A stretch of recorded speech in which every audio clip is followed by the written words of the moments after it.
send an email to info@eastgoshen.org. Again, info@eastgoshen.org. Susan can read that question out at the appropriate time. You can respond as appropriate then. Otherwise, if you're going to call in, please state your name, unmute yourself by hitting *6, state your name for the record. Thanks, John. With that, I will start the meeting, and this is the August 18th meeting of the Board of Supervisors.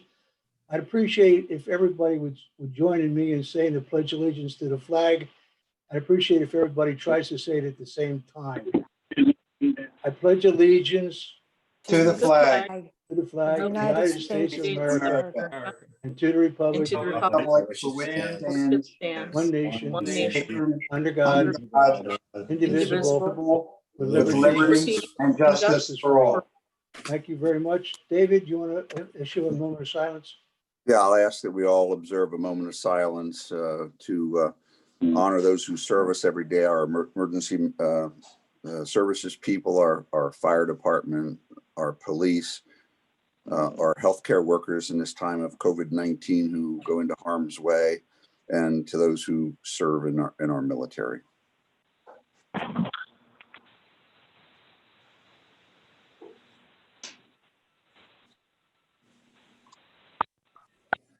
Thank you. Thank you, David. Play ball. Marty, Welcome all our guests this evening. Are you going to leave us, Susan, or are you going to? Marty, I have I just, before you get started, I just wanted to ask everyone if there's someone else that they're expecting in the meeting. I have a person in the waiting area and I have not allowed them in. And I didn't know if any of our guests are waiting for someone else. I think Come into the Caroline meeting. Hughes was joining. Caroline's here. She's here. Down in the right corner. The right corner, that's where I got her too. She's the right corner lady. Oh, there. The right corner of the ring. Okay, that's fine. I didn't let them in. Marty, you can continue. Okay, Like three screens over. let me continue by saying that we are announcing, I needed to announce that the meeting is being live streamed as it always is. And the public hearing is not in the beginning, will be at the end like it is all the time. And with that, let me make a couple of announcements for you. Number one, the board met in an executive session with our township solicitor on August 13th in order to discuss a legal matter. John, do you want to give a synopsis of these MMOs? Well, yeah, sure. We are required every year to announce what the minimum municipal obligation is for the various pension plans the township funds or sponsors. And we're required under state law to fund those pension plans at the levels in the stated in these letters. So for 2021, the minimum municipal obligation for the firefighters pension plan is $152,611. The MMO for the now frozen non-uniform defined benefit plan, which is, as I said, frozen, no longer active, is of course $0. The MMO for the township non-uniform defined contribution plan is $110,300. And for the police commission non-uniform defined contribution plan, that's the police officers that work for WEGA, MMO is $13. Does anybody have any questions for John? Because I figure we do this now rather than when he does the financial report. So anybody wants to ask a question, now's the time. I do. Mike, you can put your hand down now. Either that or go to the bathroom. John, thanks. I looked at these. Would you explain to folks a little bit about the relationship of the state pension aid to the MMO contribution, so folks know that where the dollars technically are coming from that support our pension MMO? Sure. In Pennsylvania, there's a tax that's levied on insurance companies that are not domiciled in Pennsylvania. And that the revenue from that tax is used to pay for what's called state pension aid for municipalities, for police departments, for fire companies that are part of affiliated with municipalities. And so we receive East Goshen, WEGO, Westtown Township and every other municipality receives some, based on a formula, some money from that tax that is applied to as a contribution to the pension plans. In East Goshen's case, the township historically has not used any tax dollars, any local tax dollars to fund any pension obligations. The state aid is sufficient to cover our liabilities. So good news. Thanks, Okay, John. thank That's you, what I John. wanted to have shared. Thanks very much. Anybody else have any questions for John? Okay. The last comment I want to make is I want to bring everybody up to date on what we've been doing with the public nuisance efforts that we've been making. And let me just say this. The board met with the township solicitor and discussed the pipeline task force recommendation to file a nuisance action against Sunoco. After careful consideration, the board determined such action would not be successfully concluded in the Court of Common Pleas or before the Public Utility Commission. The board does believe that the township residents would be best served if the township directed the resources towards the support of expert witnesses' testimony for the safety 7 plaintiffs in their complaint before the PUC. That's all there is to say on that. We're working our way through that, and I'll update this further when we have an opportunity. Does any of the board members have any comments they want to make? Mr. Chairman, I'd like to make a motion, but should I do that under?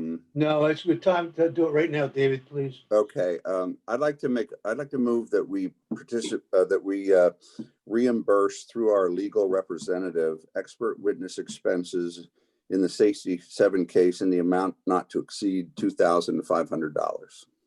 I'll second that. Just by way of discussion, we are interveners in the safety 7.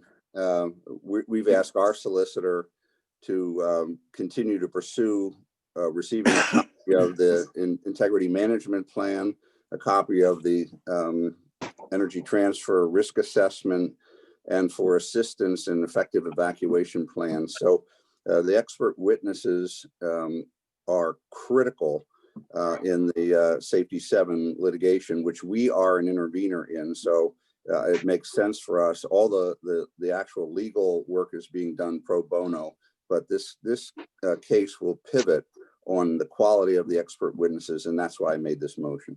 Absolutely. Is there a second? Yes, second. Michelle made it a second. John, is there any other comments that the board members want to make?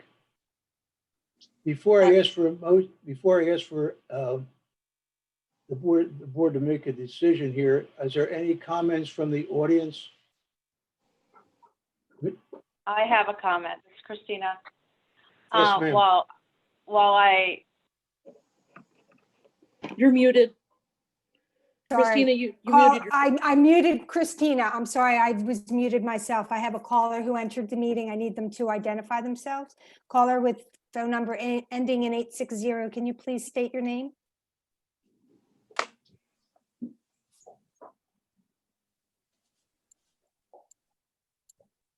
Hit *6, please.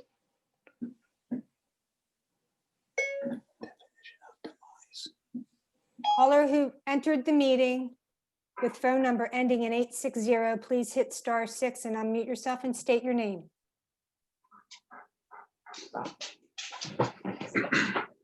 Come on, let's carry on. Let's carry on. Okay. Okay. Does any of the guests have any comments they want to make about the motion? Yes, Christina Yes. Morley is on. She's on mute and she has some comment. Go ahead, Christina. Unmute yourself. There you go. Go ahead. thank you. I would like to say that I wholeheartedly applaud the township for making the contribution to the Safety 7 case. I think that it is entirely appropriate that you do so, especially as an intervener. But I would be remiss in saying that I believe that they are 2 entirely separate issues, and that I still think that the township needs to take some action to give relief to the residents from the conditions that we are under. and that the noise has nothing to do with the safety issues that are part of the Safety 7 case. So I still hope that the township will be doing something to give relief to the residents, because as I drove by on Boot Road today, the hammer drill is going on, and the donation, while it's entirely appropriate and needed for the expert witnesses, does nothing to help the residents with the hammer drill.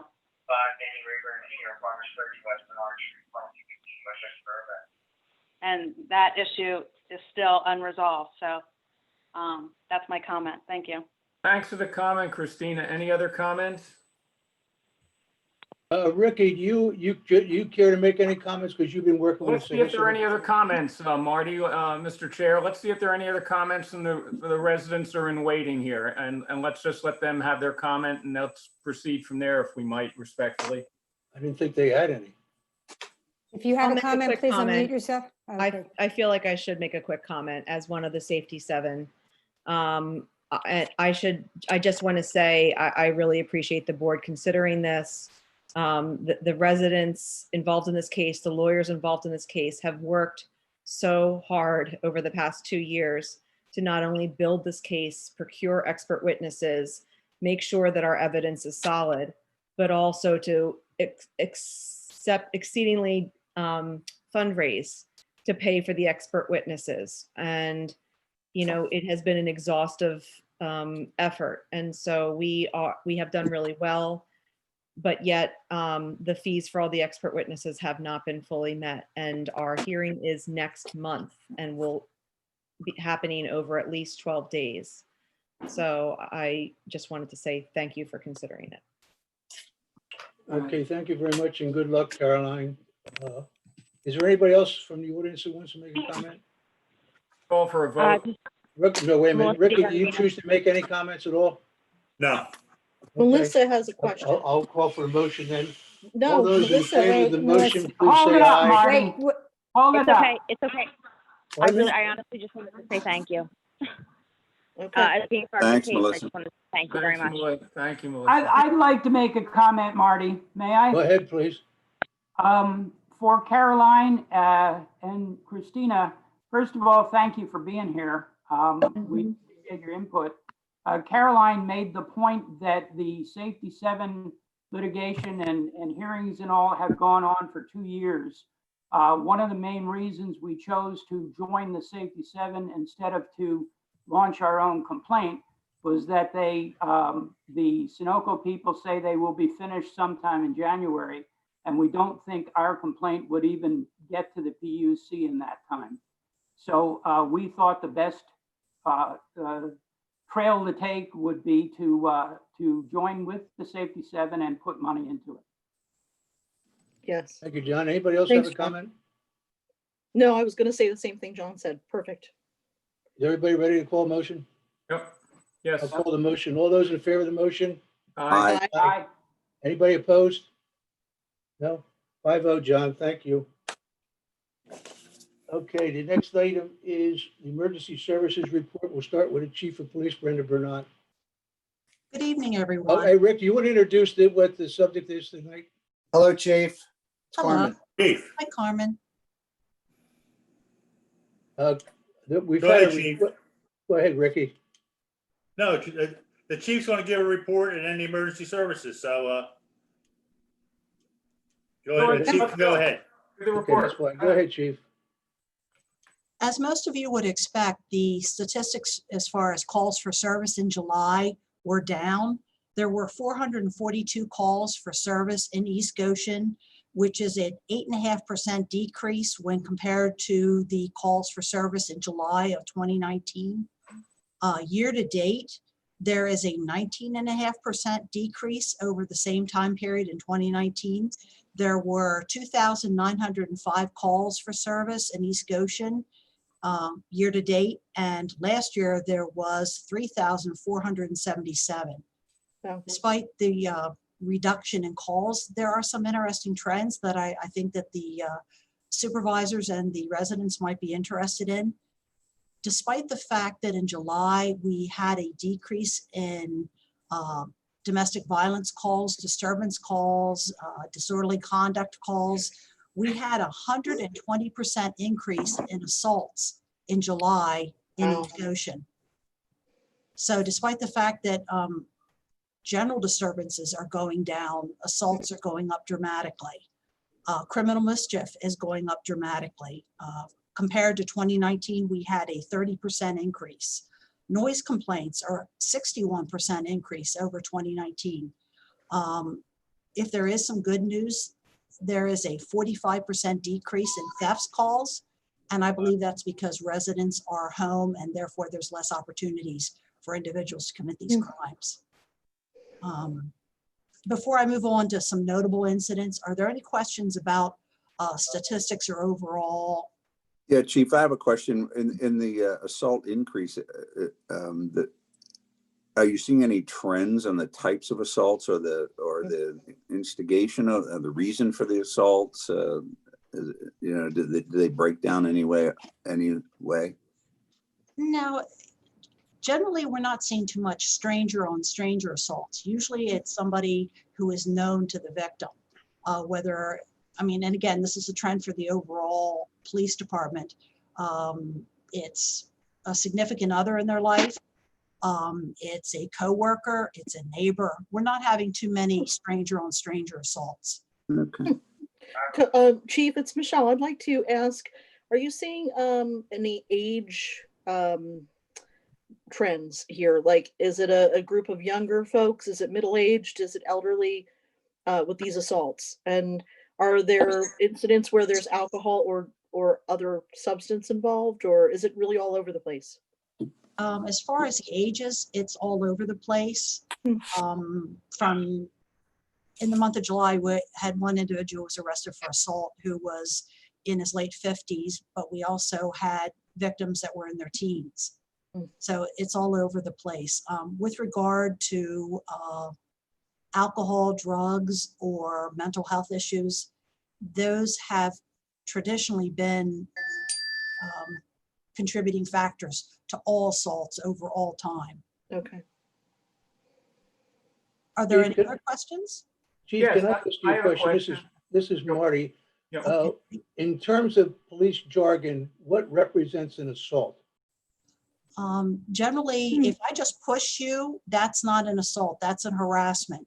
But if I cause you bodily injury or serious bodily injury, that's considered either simple or aggravated assault and is included in the assaults. So mere pushing or physical contact generally does not rise to the level of assault, not for our statistics. How about, Chief, if the table was turned, so to speak, and a party who was in contact with a police officer pushed the police officer, wouldn't that be an assault? Yes. If the way Pennsylvania statute is written, anytime you assault a police officer, it's automatically aggravated assault, which is a felony. Generally, that is plea bargained at court, and it's very rarely convicted for, but it is chargeable as a felony. Yeah. But it's interesting. We have had no increase in assaults on officers. Good. We're happy to hear that too. Yeah, very good. Question I have, Chief, if you will, as we move into the school year and we are now looking at a full remote educational platform for the Westchester Area School District, what's the role of the SOR officer during this time period? Well, primarily, we get a lot of allegations of child abuse or sexual abuse that come through Childline. And now that we have students who might not be telling a teacher or telling a guidance counselor, we're hoping that they'll tell somebody in their life or a therapist, and we'll ultimately get investigations that way. But I find that it's interesting, despite the fact that children have not been in school since roughly March, we are still continuing to see a significant amount of child abuse and sexual abuse of children complaints that our SRO is conducting the investigations for. Thank you for that. SRO, folks, by the way, is School Resource Officer, which is a very a specially trained police officer to have direct interface with the schools in our jurisdiction and develop relationships with the students as necessary, with the parents when incidents occur, and with the faculty. So they're a very important resource in the overall community of safety and good conduct within our schools and within the community. And I'd just like to point out that our school resource officer is just finishing up his second master's degree. He has extensive background. His second master's is as a guidance counselor. So he has the same training that the guidance counselors in the school do. That allows him to interact with the students in a much more sympathetic and supportive role. Thanks, Steve. Thank With you. regard to the notable incidents, I just have a couple that I'd like to highlight. So it gives you a flavor of what's happening. Good. We had a report of an individual who came to the Chester County Hospital with stab wounds. When the officers arrived there, they begun the investigation. The investigation is ongoing, but we found that the victim is not as cooperative as we would like, but we will continue the investigation because the extent of the injuries warrant the extra time and energy. We also had 2 road rage incidents in East Goshen in the month of July. One of them, the one motorist said that the other motorist was taunting them with racial slurs. And in the other one, we had one motorist who was throwing trash at another person's car. Despite our investigations, we were not able to find enough evidence to do anything with either case, and therefore no charges were brought. It is a little concerning. That's a lot of road rage incidents in one township in 1 month.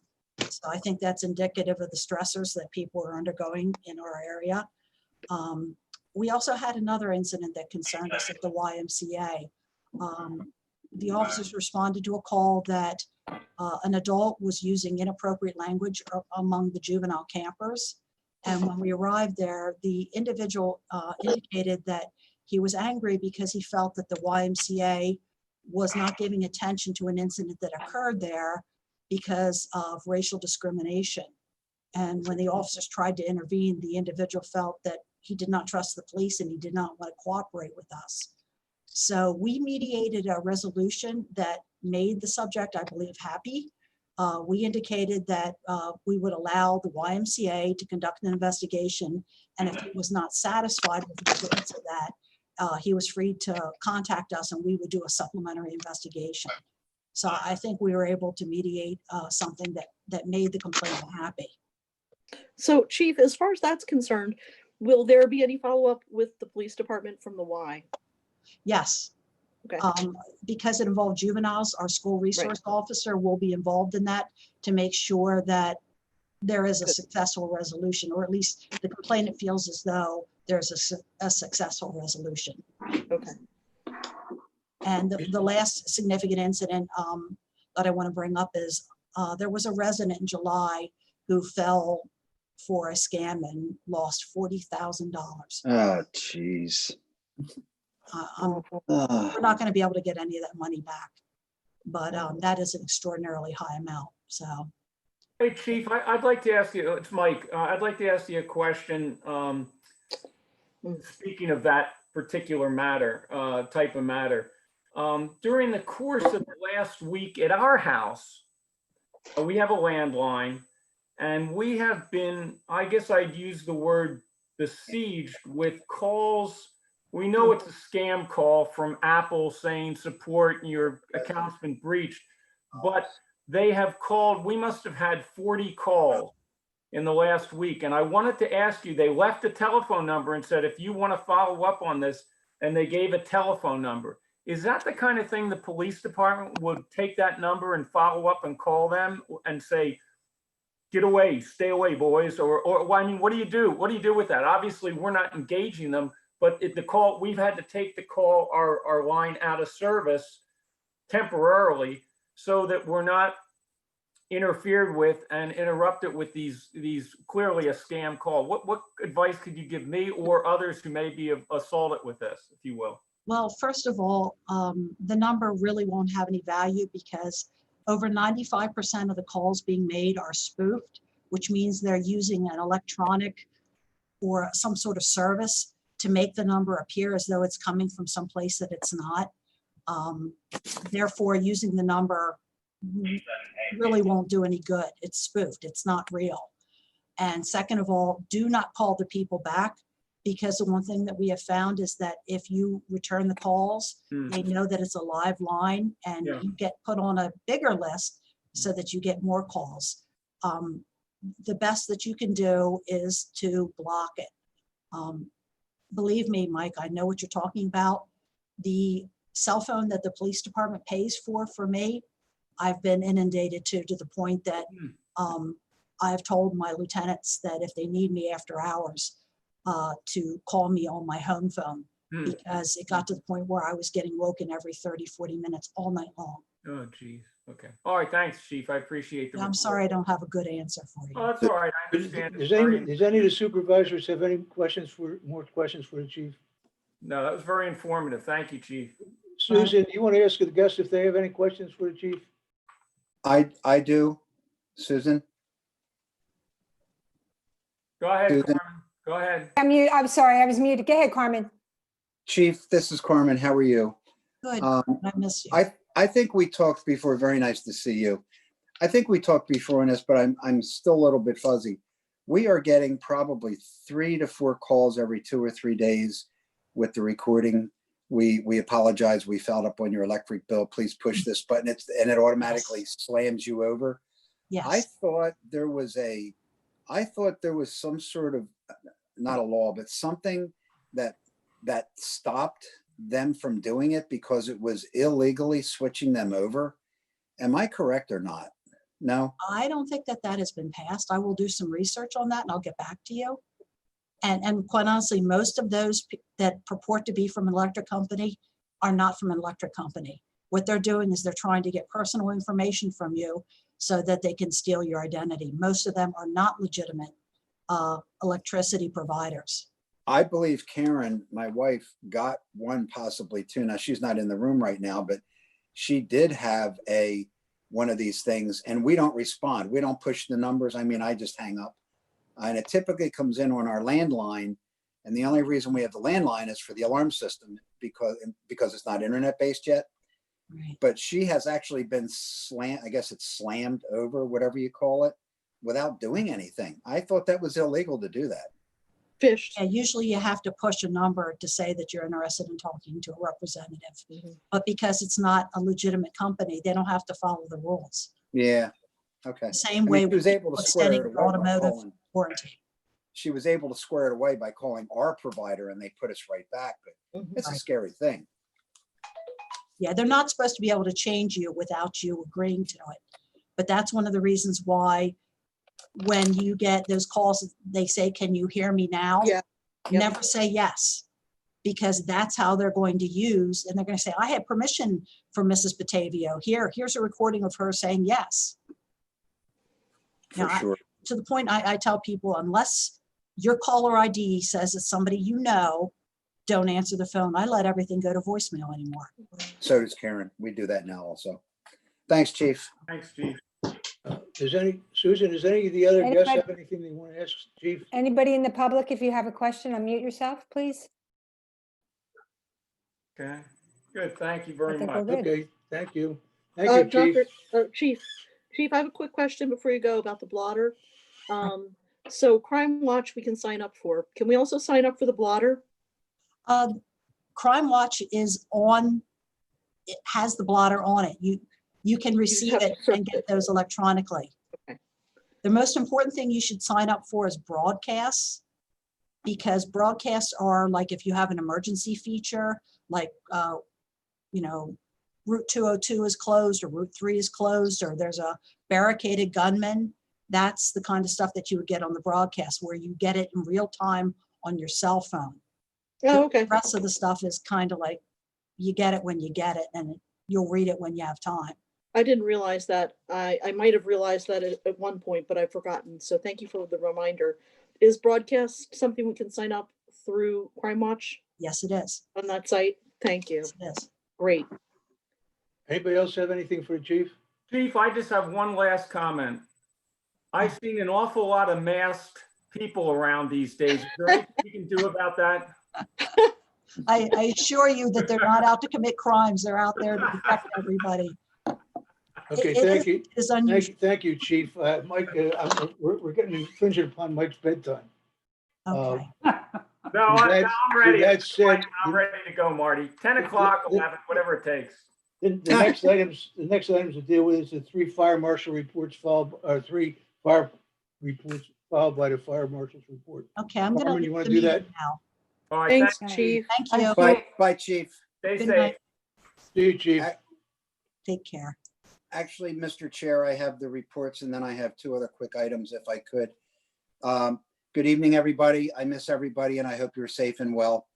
My reports will be for East Goshen Township only. For Goshen Fire Company, this is fire responses. We had 20 and your reports show the man hours and year to date. Fire police, 10. EMS responses, 185, and you can see in the breakdowns where they are. So then you get to your totals.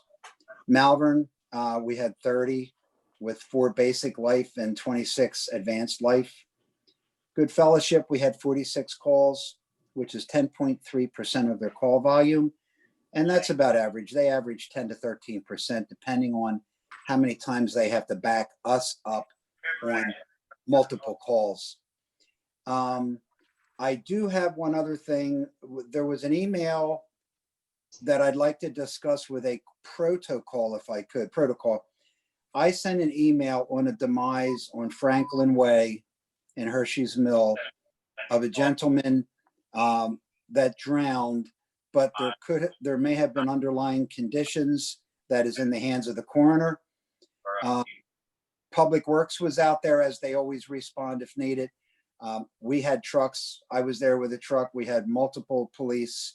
We had a rescue because we have all of our gear if needed for in-water rescue along with Public Works.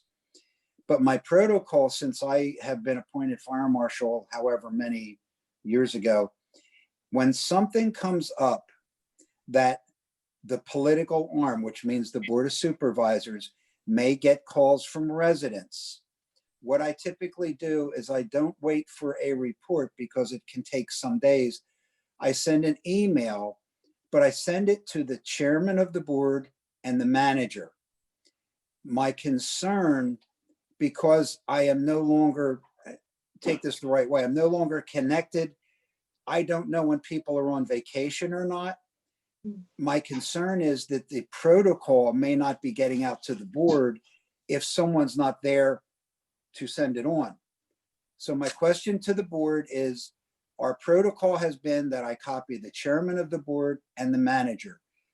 If you would like me to change the protocol, and this is for things that could get resident calls, not normal reports, I would be glad to copy the entire board and as much staff as you want.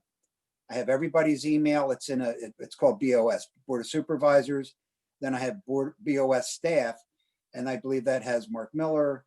It has our assistant fire marshal. It has Mark Gordon, John Olshul, and I believe Susan's on it. So I sort of need some direction because I do not want a supervisor not to get something fire or EMS related.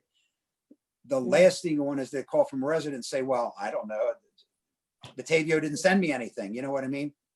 So give that some thought. I can't put names. I can't put pertinent information because of HEPA. Once the case is determined, if requested, I can get a copy of the fire report and or the coroner's report, but that could be a week later. What I'm trying to do is protect the board from being blindsided. Thank you. You need to tell me. I'll be glad to send it to everybody as long as you don't think I'm just like trying to send you random emails. Ricky's done a great job of sending them out because I know what you're talking about, Carmen. I haven't not had to do that because they've always fallen when Ricky's here. I would say from at least my perspective as being one of the two, it would be a lot better for you to do it because somebody's got to get the reports to everybody anyway. So you might as well do it all in one shot. I don't know how Ricky feels, but I think it's a lot better if you do it and get them out to everybody at the same time. That would be my guess. Yeah, I like that I'd idea too. appreciate that. Thank you. Is that okay? Is that okay with the rest of the board? Good with Send me. it to all of us? And Yes. that would be all, that would be 5 members of the And the board staff too. and manager, assistant manager, Mark Gordon, Mark Miller, Mike Holmes, the assistant, FM 53A, and Susan, because Susan is like, she does everything in that building. Yeah. So she's going to get it also, if that's okay with you. That sounds fine. Thanks, Carmen. Thanks, Okay. Carmen. Thank you for even thinking of that, Carmen. It's appreciated. Ricky, do Okay, you have any problem with that? No, I think it's a good idea. Yeah, I'm there too. Okay, Thanks, Carmen. thanks, well, Carmen. well, unfortunately, I can't give you anything else on Franklin Way, but you sort of have to let me know if you want more pertinent information. I can't broadcast it. I can't send an email that's subject to, what's it called? Right to know? Right to Right. Know Act, if it has names and so Right. forth. That would be a personal phone call, like, I don't Right. know. Michelle's gonna call me and say, hey, Carmen, what'd you have for lunch today? And oh, by the way, Yeah. tell me something. You know what I mean? Right. Right. Carmen, do you think that you can just give us whether the person is an adult or adult, youth, or 50 to 55 years old. Thought you said yeah. 50 to 55 year old. I do not have anything more accurate because That's okay. that would be on the coroners and so forth. Right. And evidently they're suspecting that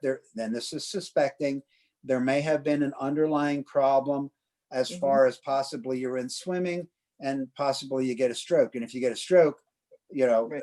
out in the Right. pool, there are 2 pools, if anybody doesn't know it, 3 pools in Right. Hershey's Mill. One is in Eaton, one is in Franklin, and you have the main pool that is on Chandler Drive. Yeah, somebody can still drown after they've inhaled the water. They can get out of the pool and they can go home and they can die there instead.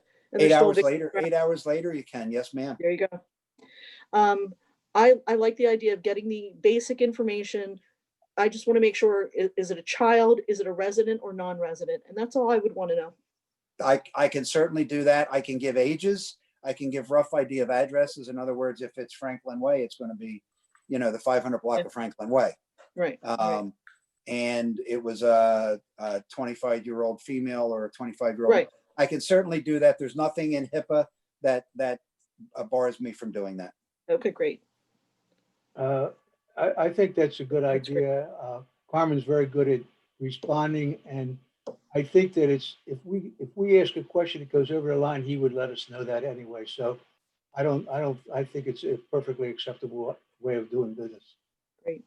Does anybody else have any comments to Carmen? For I Carmen? just wanted to point out that in Carmen's report for the Goshen Fire Company, recognition of the Goshen Fire Company celebrating its 70th anniversary, the founding of the fire company. I think that's commendable. 70 years is a long time, and Yep. it's a great service for 7 decades. The other one I have a question on, indicated under personnel updates, hired 7 new part-time firefighter EMTs. Could you tell me whether they are paid or that's a volunteer position? Carmen, how does that work? That is paid. What happens is they're called career staff, okay? And I know them all well now with running back in the fire company. You have full-time, which work their normal shifts. What is happening, partially because of COVID and partially because of increase in calls, the overtime for some of the part-time that we have is going through the roof. And now there's a disclosure here, and I'm going to be perfectly honest. My son, Kevin Batavio, is a career staff. I have nothing to do with career. I don't manage it. My son is my son. Obviously, I love him, but I don't try to get him overtime. I don't use any influence. I just want to be real clear on that. But the overtime is pretty drastic. So what happened to fill the gaps, because partially of COVID, we have active members that are volunteer, that have taken an either an emergency medical technician or it's an emergency responder plus. I forget the actual wording. I'm going to take it. I'm taking the course. That allows you to drive for the EMTs. So I'm a volunteer. I get a stipend. I think it's like, I don't know, $25 a night.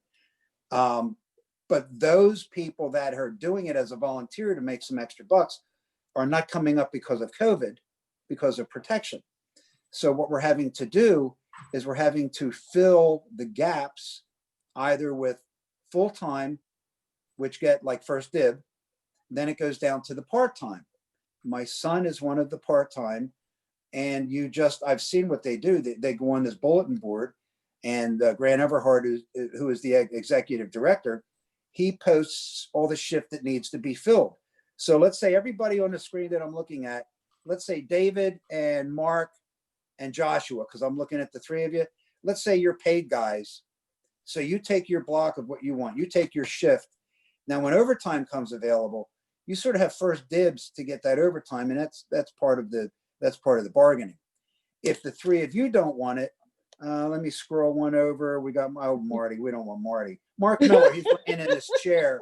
So let's say Mark or Michelle, she's next. I'm looking at her purple things, whatever they are. Let's say she's one of the part-timers. She'll go in and grab it, but she may not grab the whole thing. Maybe it's a 12-hour shift, but she can only do 6. So she'll sign up for 6, and then Marty will sign up for 6. We just basically need the coverage. Mhm. The 7 new people are part-time to fill those gaps, pretty much like we try to do with WeGo, along the same rule. Some of them get a lot of hours because they want it. Some of them really don't want a lot of hours. They might want to make a little bit of extra, I'm going to call it food money or something like that. So they are EMT and firefighters. So they run both. And there's a set criteria. I don't want to do it with everybody on the air, but there's a set criteria that tells when career can go or when you have to leave it to the volunteers, so that the volunteers are completely cut out and career get everything. You know what I mean? So they are part-time, and they will be working out of Station 54, which is Park Avenue, or Station 56, which is Green Hill Road. And they could be working anytime in a 24-hour day. Thanks, Carmen. I hope I answered your question. think More than I was interested in, and I was interested also not in just the service, but the impact on the budget, but I don't want to get into that today. I can talk to John about that later on, or Rick. Thanks, Carmen. I appreciate it. Okay. Anybody Carmen. else have anything for Carmen? Everybody has my cell phone. Everybody stay safe in this new world we have, and I'll talk to you, I guess, in 2 weeks. You too. Okay, Thanks. thanks, Carmen. I'll see you. Thank you. Take Thanks, care. Carmen. The next item on the agenda is the financial report. John, you ready to go? Yeah, real briefly, because it's 7:45 right now. We have a negative budget variance of about $374,000 right now. But there's, again, I can't stress it enough, there's a silver lining here. Our earned income tax receipts so far in August are really solid.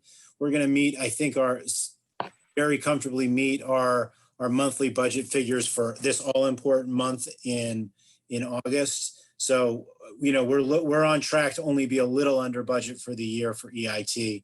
And similarly, real estate transfer taxes is really, again, doing really well. And there's a lot of evidence to suggest, based on cert requests and use and occupancy permits, that there's going to be a lot of inventory on the market, on the real estate market in the fall months. So real estate transfer tax could finish really strong.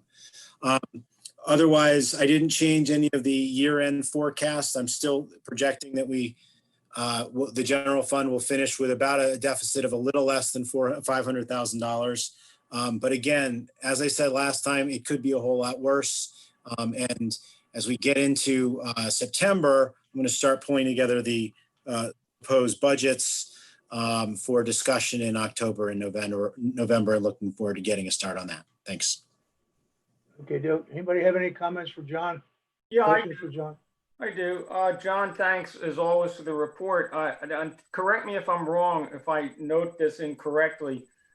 Under the 2020 adopted budget, we've got we've adopted the budget with a $461,000 deficit. And Correct.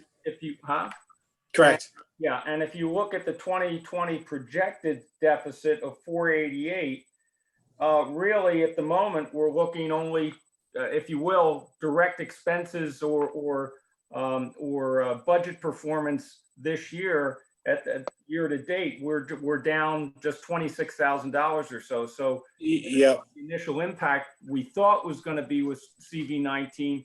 Right now, it's as John just reported, we're holding our own. So it's a positive in that regard. Mm-hmm. Yeah, Marla, I would concur. Okay, Doug. Anybody else have any questions for John? Can I ask Susan, can you do me a favor?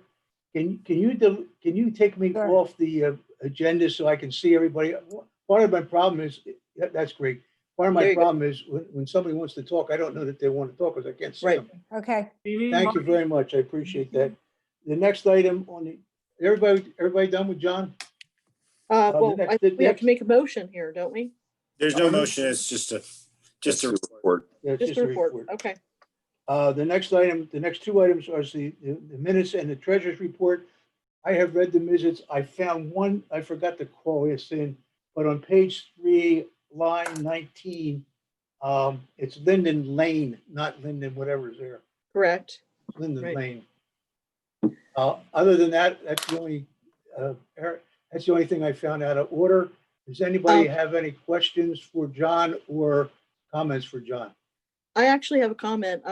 Last week we had such difficulty with the audio, and I would just like that noted in the minutes that due to the difficulties with the audio last week, that John Herzog and I are going to remain remote until those problems can be worked out so that we can have a clear discussion moving forward from the boardroom or from wherever we are.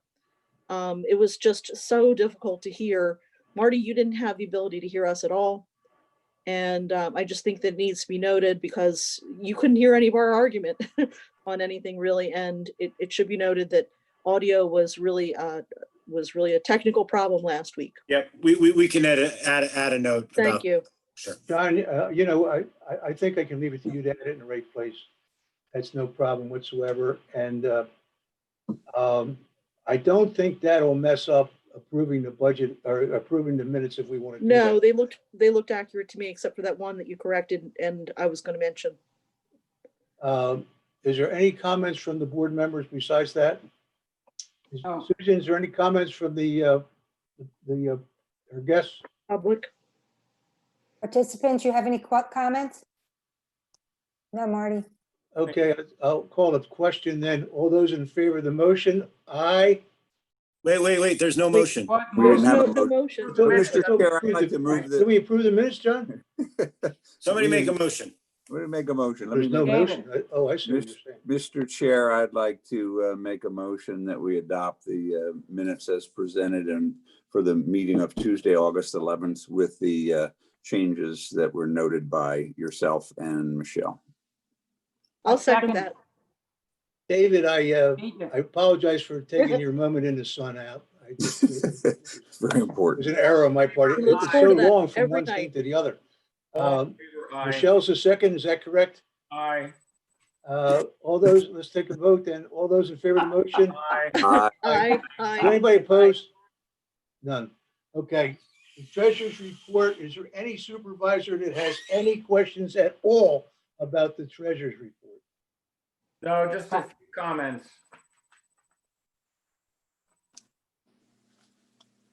Go ahead, About Mike. the- Okay. About what, please?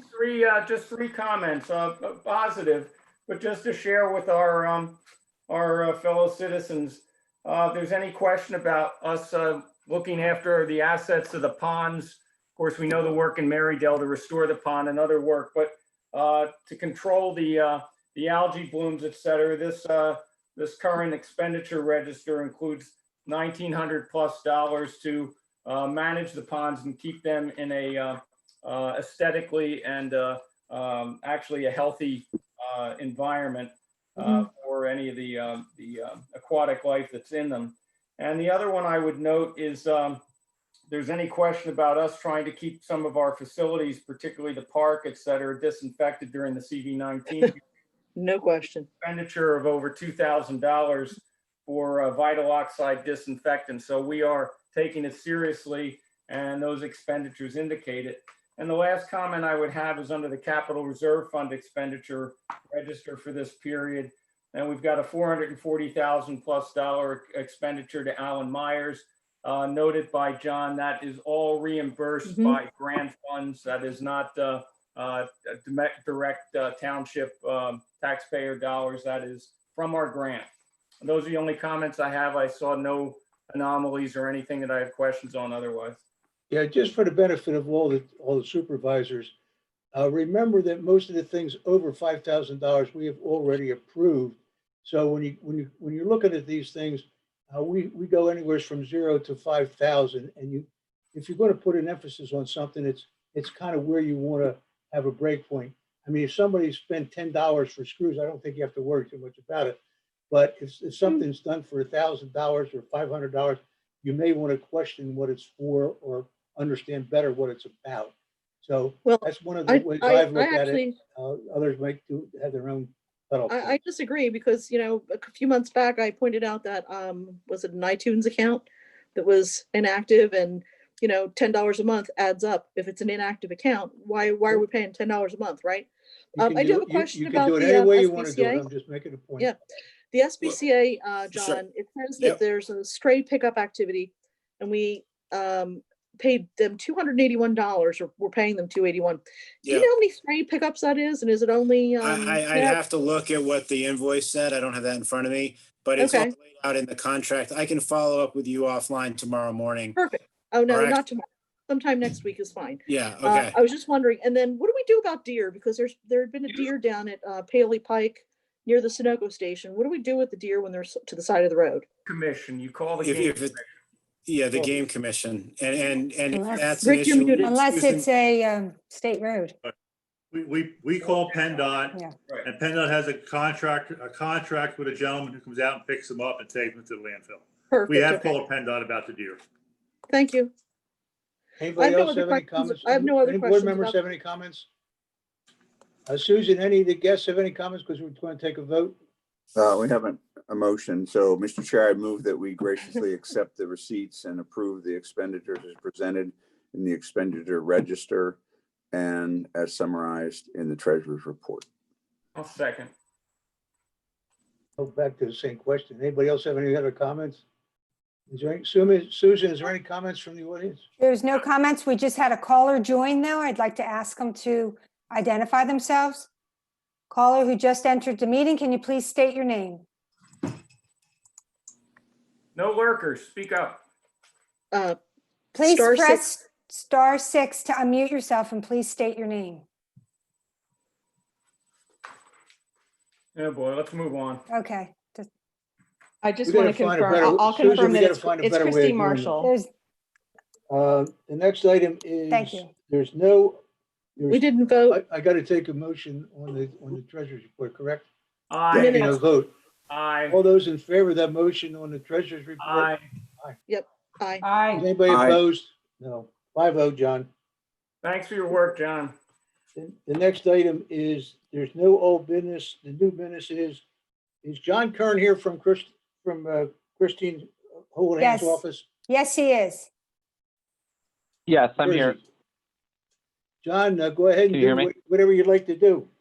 We can hear you.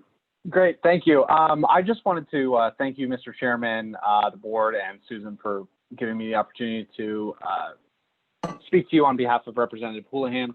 My name is John Kern. I'm a constituent advocate for Representative Houlihan.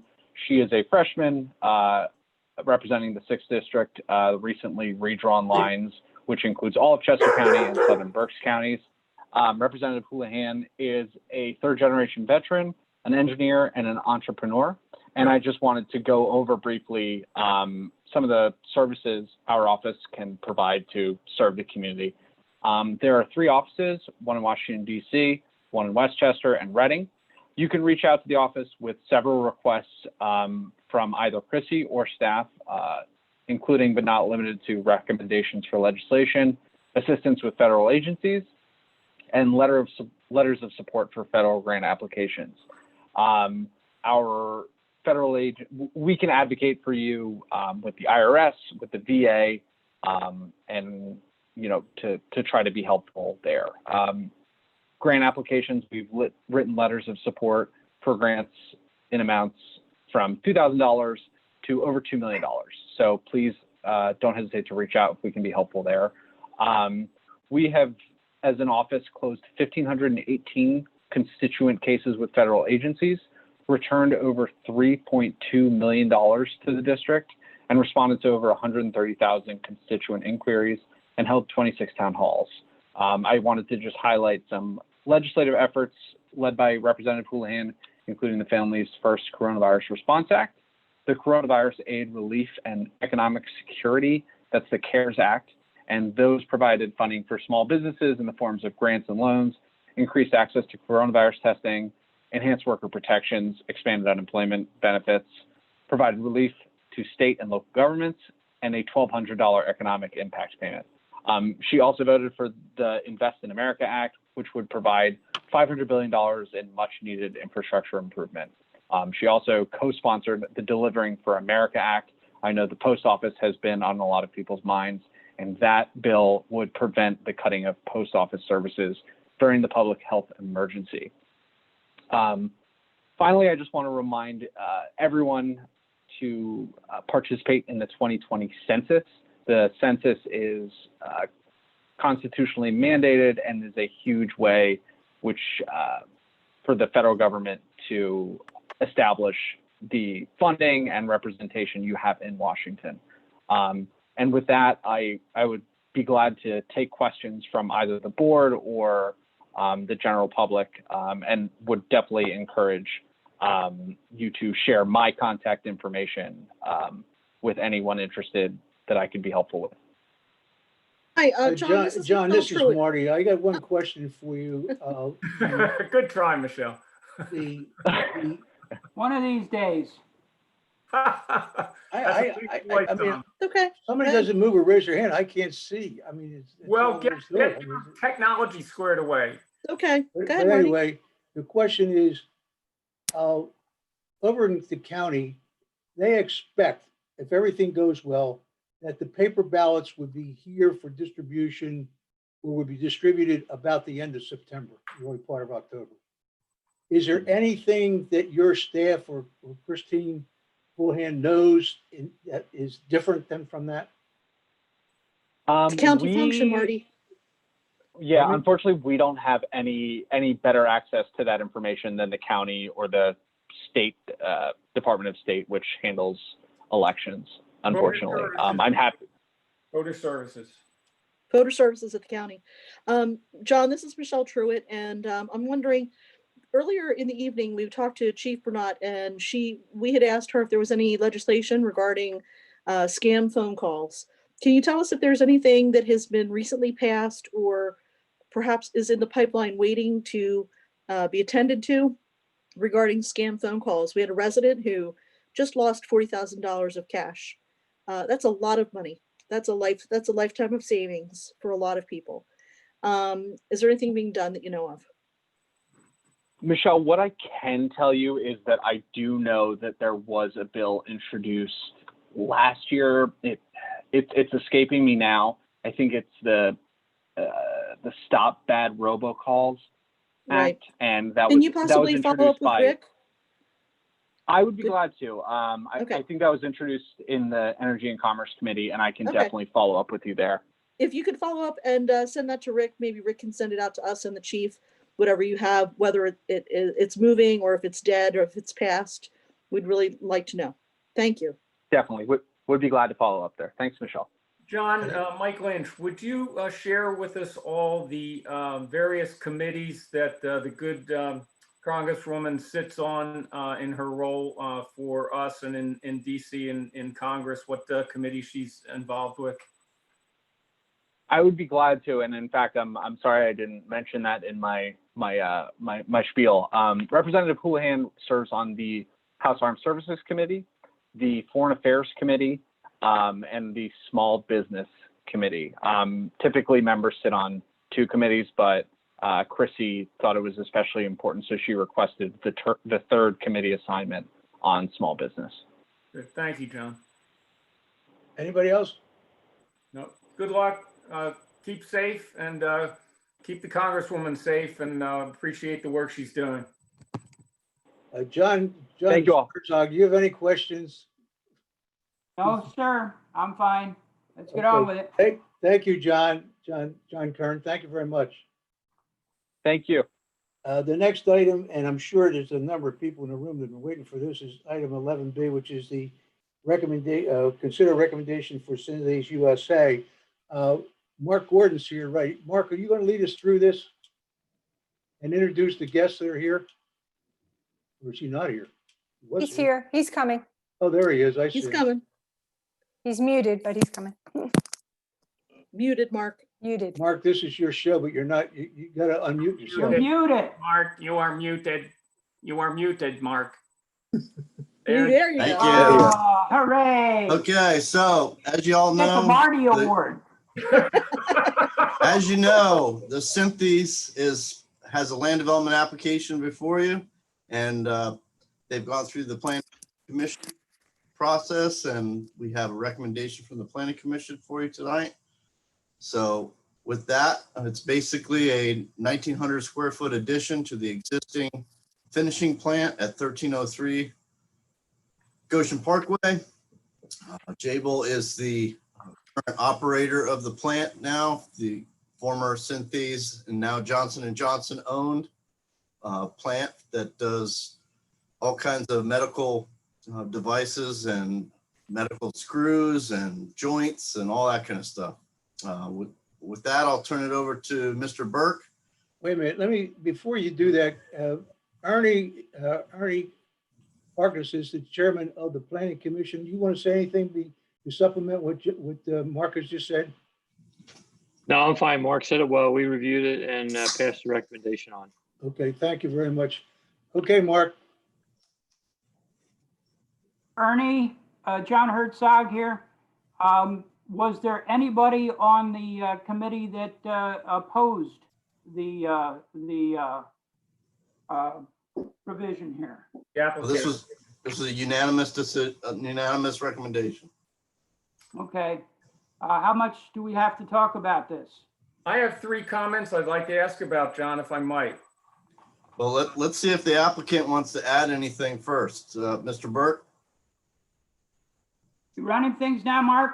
unmute yourself. You need to turn your mute off. Good evening, everyone. It's Brendan Burke. I'm the attorney for the applicant. I'm a lawyer here in Westchester. Brendan. And Mr. Harkness sort of took us through it. It's a 1,900 square foot addition to the existing Brandywine plant facility. We had a very comprehensive, I think, very thorough review before the planning commission on multiple nights. I think we were there 3 nights, as well as the Environmental Conservancy Board. The applicant worked very hard with the assistance of Mark. He coordinated a lot for us to make sure we had a clean review letter from the township engineer. We do have a clean review letter. We've been able to comply with all the requests from township staff and consultants. And I think it's fair to say that what remains now is literally some administrative paperwork should the board vote to approve the subdivision plan. We have the normal and customary township agreements, forms, and several small comments made by the township engineer with regard to, plan notes that have been made and some additional permissions. I don't think there's anything outstanding we need to address, but we do have our project team is here if the supervisors would like to hear from anyone. Dave Citro from Mainstay Engineering is our project engineer. On behalf of the applicant itself, Jabil Inc., Todd McVoy is the lead manufacturing engineer, and Ryan Fries is the facilities and maintenance manager. And we also have an architectural representative here with Josh Vanderveen.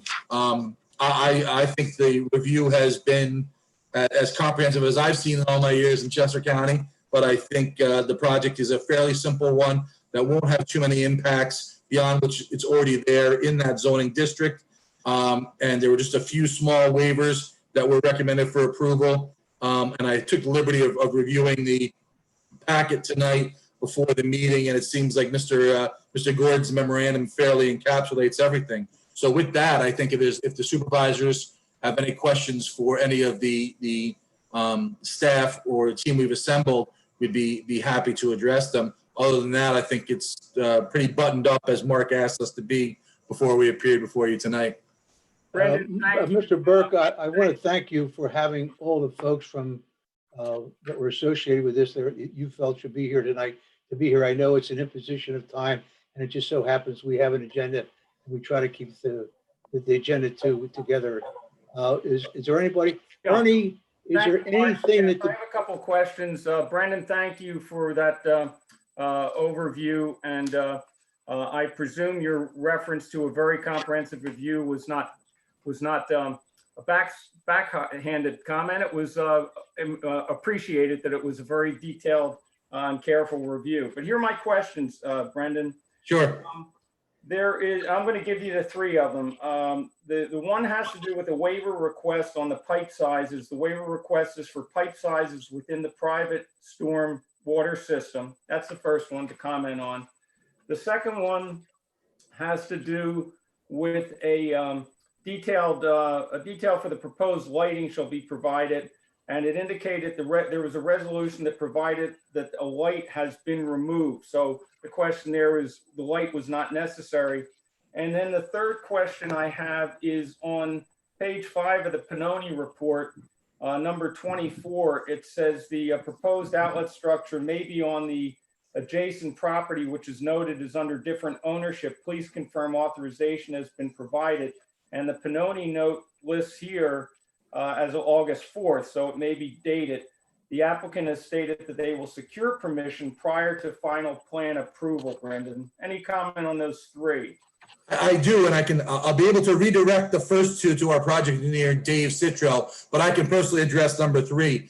The property owned next door where the small outlet structure is actually a CTBI property, but we had to do I did a little digging myself in the recorder of deeds because it's under ownership of like Parsons 1305 or some such organization. Well, we tracked it down to, of course, CTBI and the Parsons family. We have come into contact with, and I got the permission, started with their facilities manager, and who's here tonight. He also was dealing with them, went out to the site, showed them what had to be done. So we absolutely have their permission to do it. We're just waiting a letter to make its way through these sort of administrative channels of CTDI, but permission's been granted, and we foresee no problem there. And it's just a matter of getting a letter from the proper person at CTDI. Their facilities manager has already said there's no issue. All right, Brendan, thank you for that. Mark Gordon, you're fine then with that? Yes, okay, good. I was included in those. All right, thanks for that comment. A does light. anybody have any other comments? No. A light that was not necessary, that was removed. I don't know what was that. It wasn't a security light of any type. It was just this is superfluous or what?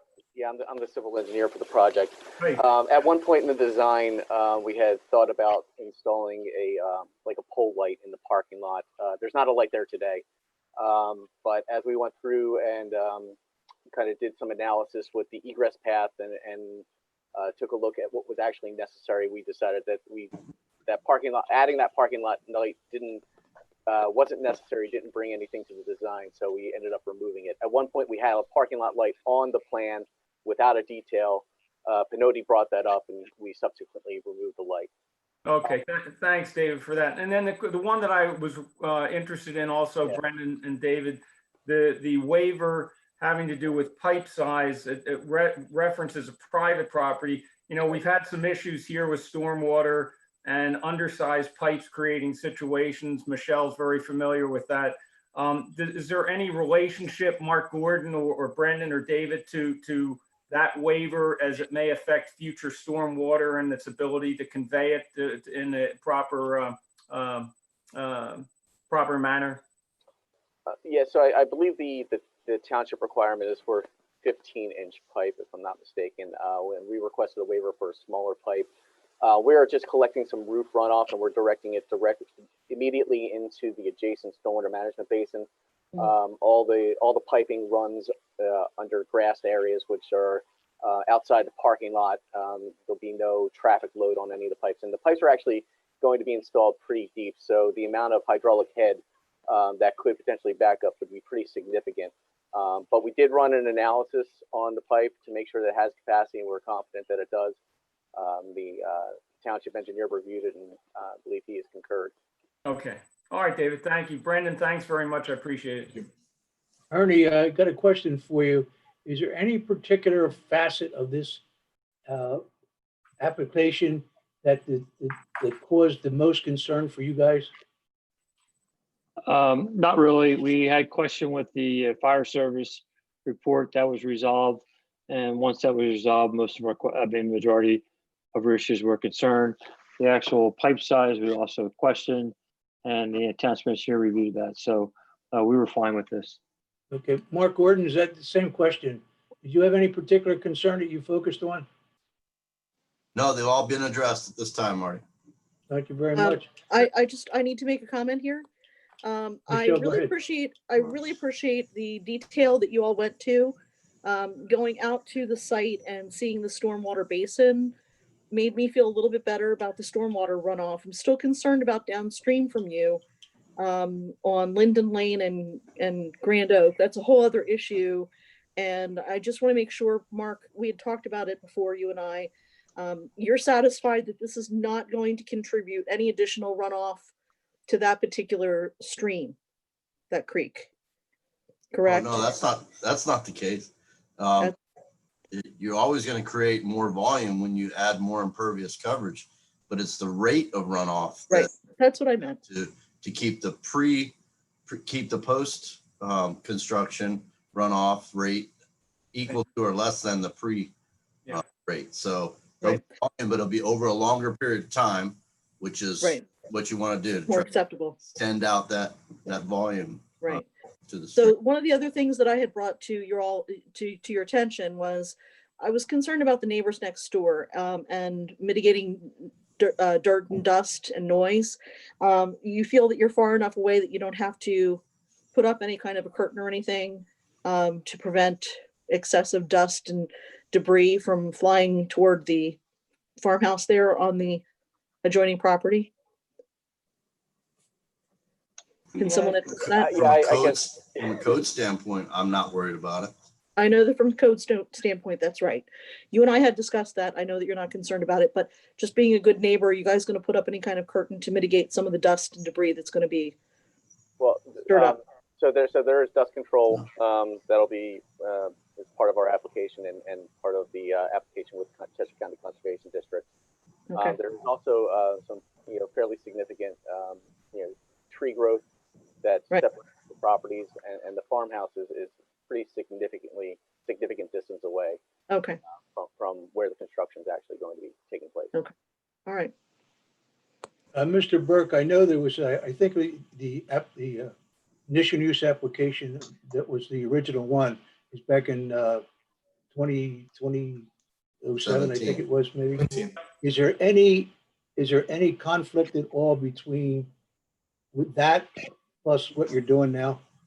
No, I don't think there's any conflict. At the time we made the application and were granted the conditional use, the issue was simply an impervious coverage issue. And rather than do things in a piecemeal fashion and appear before the board on a number of different occasions, the applicant and owner, I think, realizes that things develop in the business world and how they get funded and what they need to do. So in terms of seeking the additional impervious coverage, it was the idea of sort of doing it all at once. Rather than come back and say, can we get to 58%? Can we get to X percent and see where they are? So Dave can correct me if I'm wrong, Mr. Citro, but I think even with this development, we're still under the previously approved impervious 2017. Yeah, we're significantly under what was approved in 2017. We had put together a pretty robust plan in 2017 to get us to what that maximum allowable impervious coverage was. This application is actually significantly lower than that. should the Jabil or J&J in the future want to do any further expansion, we would still have to come through the land development process. But the property was granted that permission in 2017 to hit that. I think it was 60% maximum threshold. Wow. Hey, Rick, do you have any concerns? No. Okay.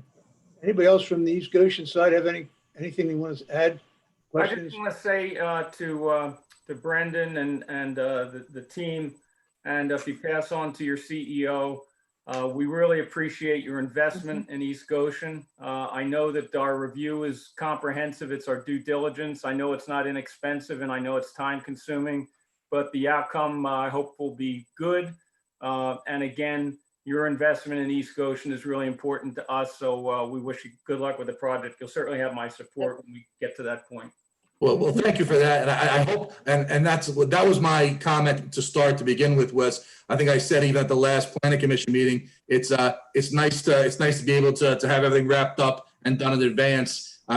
Because things were explored with consultant and staff comment, we were able to knock down everything we needed to make the land development process so much easier and to be able to present to you tonight with clean letters. And I think you heard from your staff and people on board that that things are good to go. And that was our goal. And that's why I was saying the comprehensive process to begin with made it easy. It's not a hard job for me when we walk in and say, we have clean letters and your staff approves. That's, I wish it was all so simple.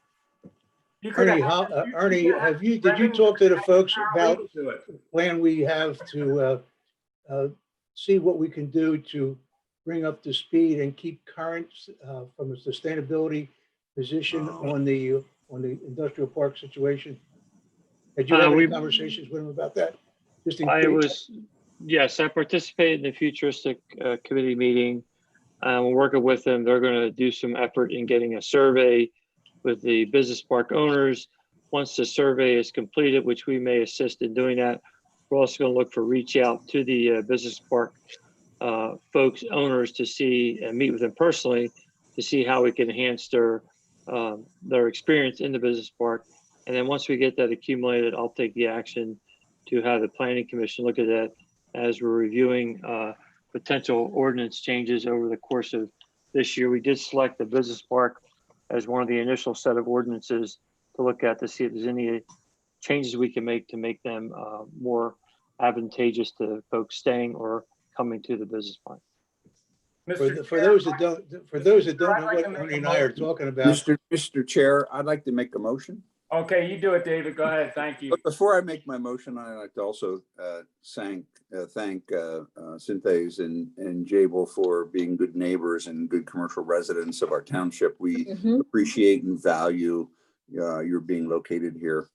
Mr. Chair, I move that the Board of Supervisors approve the land development application for the Synthes Jabil finishing plant expansion project dated March 31st, 2020, last revised August 14th, 2020, and grant the waivers requested with the following conditions. The plan is approved as a preliminary final land development plan. Number 2, the applicant agrees to design and construct the rooftop structure in accordance with the Township Zoning Ordinance requirement 240-19F2. The applicant, number 3, the applicant shall address all remaining comments outlined in the Township Engineer's review letter dated 8/4/2020 prior to releasing the final plans for recording. And finally, number 4, the applicant will follow the applicable federal, state, and local laws and secure the proper permits prior to construction of the improvements depicted on the plans. I'll second that. Does Synthes have any problem, or Synthes or the other one have any problems with that, those conditions? Not at all. No, we're fine with that. Okay, anybody have any further questions from the board? Susan, does anybody have any questions from the audience?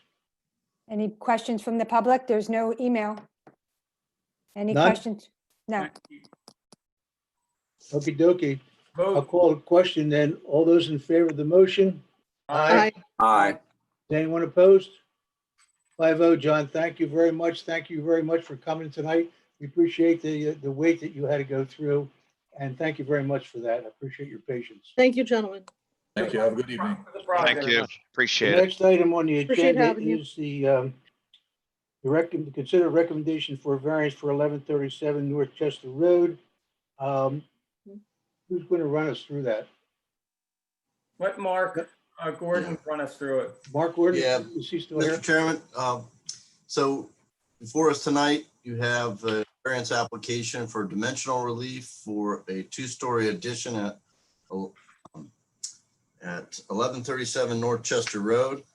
This parcel has an existing legal non-conforming structure. It sits about 14 feet from the property line and currently has a variance for a attached deck on the rear of the home where the new addition will reside. So the new addition will obviously be larger than the deck. It'll be two-story addition for the residential use of the property. However, it will maintain the same setback as the existing deck, which has dimensional relief that was granted in 2010. The applicants, the Boyles, have been there for a few years, and their expanding family is requiring them to expand the home. And it's with that, I'll turn it over to the Boyles if they want to add any information. Hi, yes. Thank you, Mark, and thank you to the board. We just wanted to add that we have our neighbor's support, and our neighbor on the other side of the north line boundary is about 50 plus feet away from the property line. And No, just that we have their support and that we are, we have all the drafting plans in place and we want to move forward. And it's really just to add value to our house and to the township. Okay. Thank you for your comments. Anybody, you have some more? You want to make any more comments? No? No. Is there any comments from the supervisors? No. I would say, Mark. So you also have the favorable recommendation from the planning commission, unanimous recommendation stating that the dimensional relief sought by the applicant will have no adverse impact. The existing home is a non-conforming structure, was not created by the applicant. And the addition cannot be logically accommodated anywhere else due to the parking, due to the carport, and due to just the logistics of the home. And the relief sought is minimal relief needed to construct this addition. Yeah, Mark, I was going to say that those four statements and the fact that they're there, to me, gives credence to the fact that this ought to be approved by us. That's my own position. I'm not suggesting anybody else take that position, but that, Right, so, that to me is yeah. very important. In this case, the board has three different options. You can oppose, you can support, or you can take no position and just leave it up to the zoning Yeah, hearing. that was in the correspondence. I think it's important where it's appropriate to take a position. We can always take no position if we felt like we had to. I think this is important enough and I think that they earned the right to have us make a positive decision, a positive recommendation to the zoning hearing board. That's my own position. Anybody else have anything they want to I say? heard about half of that. Well, that's good. Which half did you hear?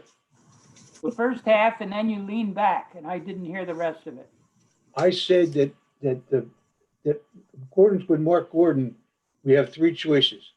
I think in this particular case, because of what has come down with the investigation between Mark and the planning commission, they deserve the right to have a recommendation, a positive recommendation from us to the zoning hearing board, as opposed to taking no position.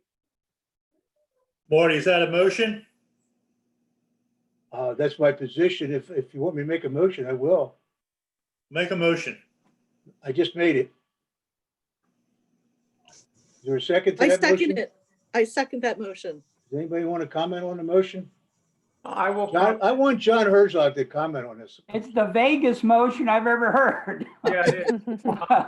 What is the I motion? know, I wrote such a Motion nice one for basically you. says You that did. my belief, they have earned the right to have a positive recommendation from us. I see. Well, why don't we take the motion as written? whether somebody earns a right or not is a very, very vague precedent to set. That's true. You're right. Let's let David read the. I withdraw my second. The motion. Got to find it. So if anyone has it, they I'll can. read it. You ready? Yep. Go ahead. And well, no, I'm not going to make the motion because I'm going to vote not. I will tell you now, I'm not going to vote to support the application. I'm going to vote to simply and folks, Jessica, I'm not voting in opposition to your application. I'm voting to let the zoning hearing board do their work. I'm supportive of what you're doing, but I think that we are only a reviewing body. The zoning hearing board is where you really make your case. We just simply review and comment. So I will not vote to support the application to the zoning hearing board, but I will support, I will vote rather to simply take no position and send a simple letter to the zoning hearing board. So I won't make that motion, hearing what I've already heard from other supervisors. Okay. Well, I think that I'll make a motion that did you find it, David? No, Okay. I'm I'm going to going make a through. motion that we support the Board of Supervisors support the dimensional variance request to permit a side yard setback of 14 feet for the new addition as depicted in the application for the following reasons. 1, the dimensional variance relief sought by the applicant will have no adverse effect on the essential character of the neighborhood. Number 2, the existing home is non-conforming structure, which was not created by the applicant. 3, an addition cannot be logically accommodated anywhere else on the property. And 4, the relief sought is the minimal relief needed to construct the new addition. Second. And I think we heard from Mike with Is his. there anybody other comments for the board? Any comments, Susan, from the group, from the, Participants, you have any comments? No, Marty. okay. Whether I'll call the question. All those in favor of the motion? Whether we Aye. recommend or not, it still goes, No, wait, David has a David says question. Oh, I'm sorry. whether we recommend or not, it still goes to the zoning hearing board for final decision, correct? Correct. That is correct. Or the And only this is decision. just a We recommendation. have no decision in the matter whatsoever. Recommendation. It's a zoning hearing board's venue and their jurisdiction. Right. That does not mean that we don't have an opinion. You're right there. The motion basically that Michelle made indicates that we give a positive recommendation to the zoning hearing board, which I seconded. Is at least 3 votes? There's probably 2 votes. There's 3 votes. There's John. Let's call for a vote then, Marty. Who's that? David and Michael made as opposed. And David, you are where?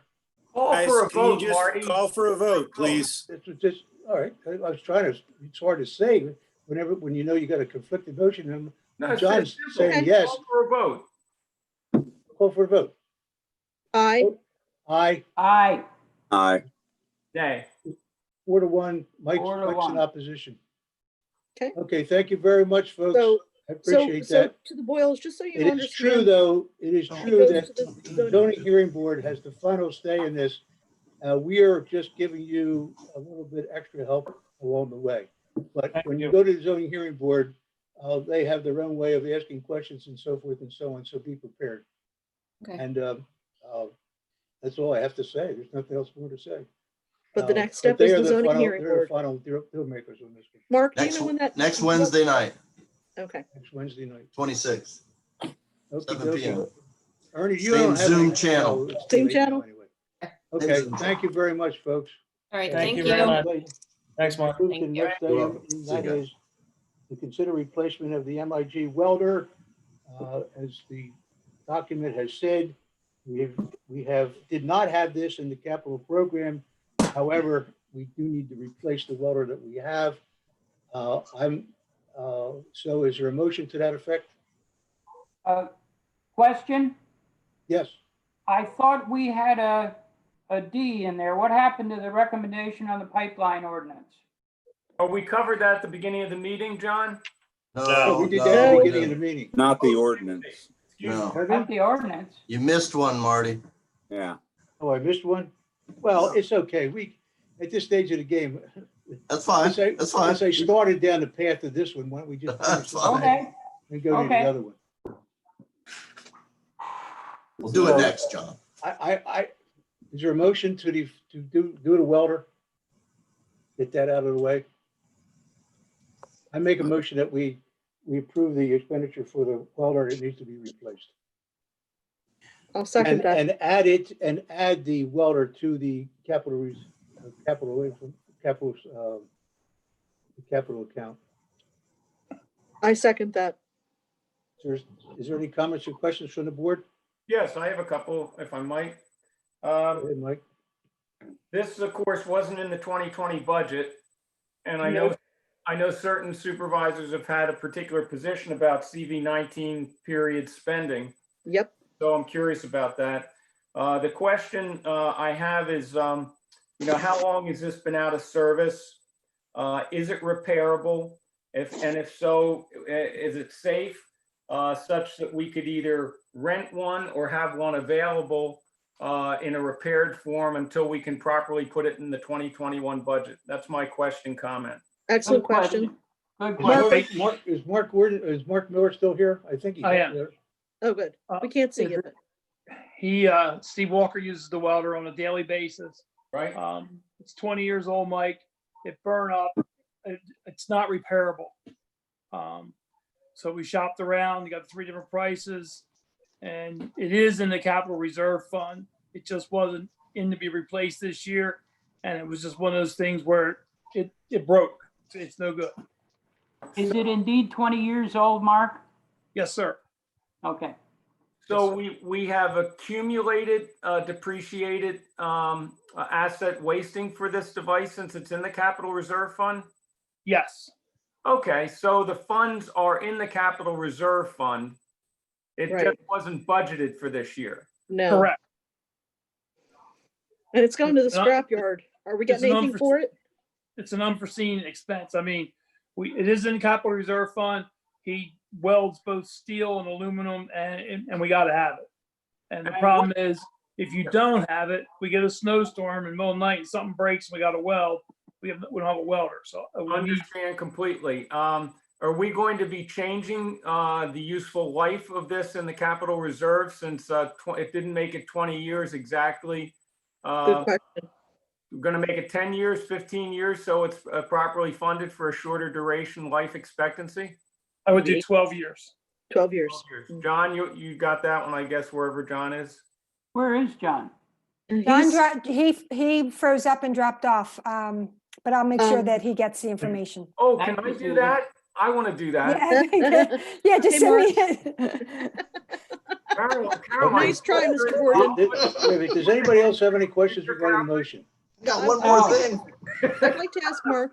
Susan, does anybody upstairs have any questions? I'm sorry. Any questions from the participants in the public? No, Marty, No. we're good. I Okay. have a question, Marty. Whoever Mark, just said, yes, go ahead. Mark, I wanted to ask, is are the newer models not rated for quite the longer lifetime use as this older model, which is so often the case? Well, it's hard to say because it's a duplicated gun. He can run aluminum through it, and he can run steel through it. Plus, we load it up and we take it down the sewer plant to weld with it, so it goes on the road. I mean, if you want to do 15 years again, I can do 15, 20. It doesn't No, matter. I think we should do 12 like you recommended. I just wondered if the newer units actually are rated for lighter use. That's all. That I couldn't answer, Michelle. I don't know. Okay. No. That's all right. Anybody else have Go any 12, comments? go 12 years and then sell, they'll be able to sell it and Right. Make money, right, Mark? As it is, it's going to the scrapyard. All right, I'll call the question if nobody has any comments and the guests don't either. All those in favor of the motion? Aye. Aye. Aye. Is anybody opposed? 5-0, John. John's still around. Thank you, Mark. I got it. Okay, the next is the Thank you. pipeline ordinance. David, do you want to massage this one? Yeah, I know. I think that, Ernie could talk about it. I think the Pipeline Task Force and the Planning Commission have worked nicely together to look at this model ordinance. I think their conclusion is that and a conclusion that I agree with is that the ordinance and the maps were pretty dramatic that they prepared, and I thank them for preparing those maps. Mhm. Then what they showed is the application of the setback, recommended by the model ordinance in a built-out community, basically is ineffective. It's really, to use a term that I think Ernie and the committee used, it's kind of moot. And the issue is that they have an ordinance. It could, and we've talked about this before, it could constitute the taking of property, because all of a sudden it would render some property in the township not usable. So I would go with the recommendation of the Planning Commission and oppose the adoption of this ordinance. It just doesn't make any sense for East Goshen Township. Is there a second? Was Second. that was I'll that a second motion? it. Okay. Was that a motion? No, Ernie, I he thought it just was made more the of an motion. opinion.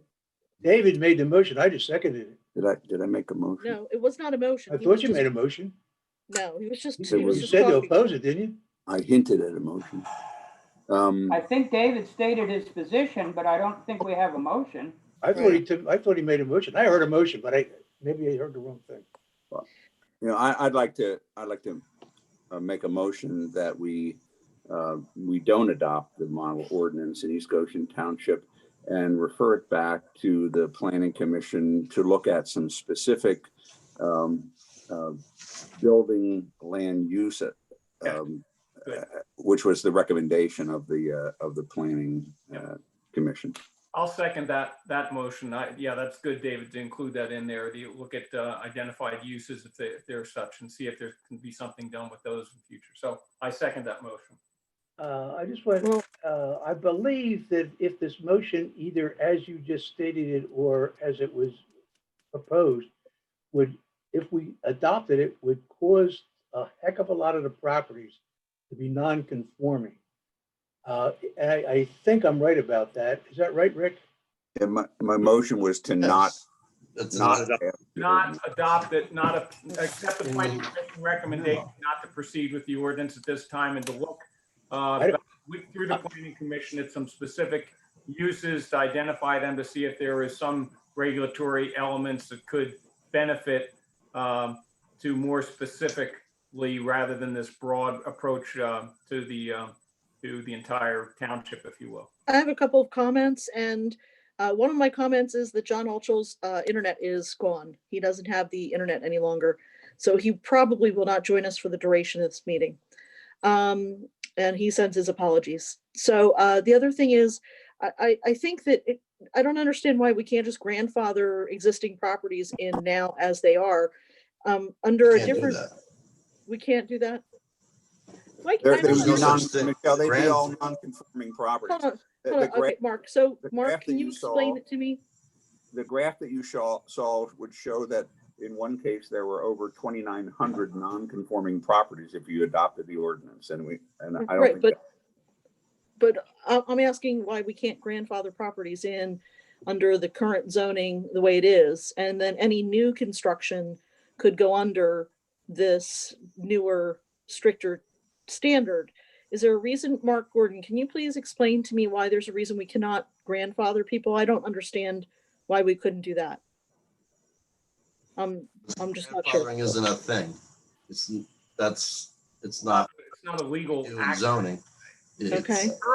If you enact an ordinance that now effectively creates non-conformities throughout the township, you just open up a huge can of worms.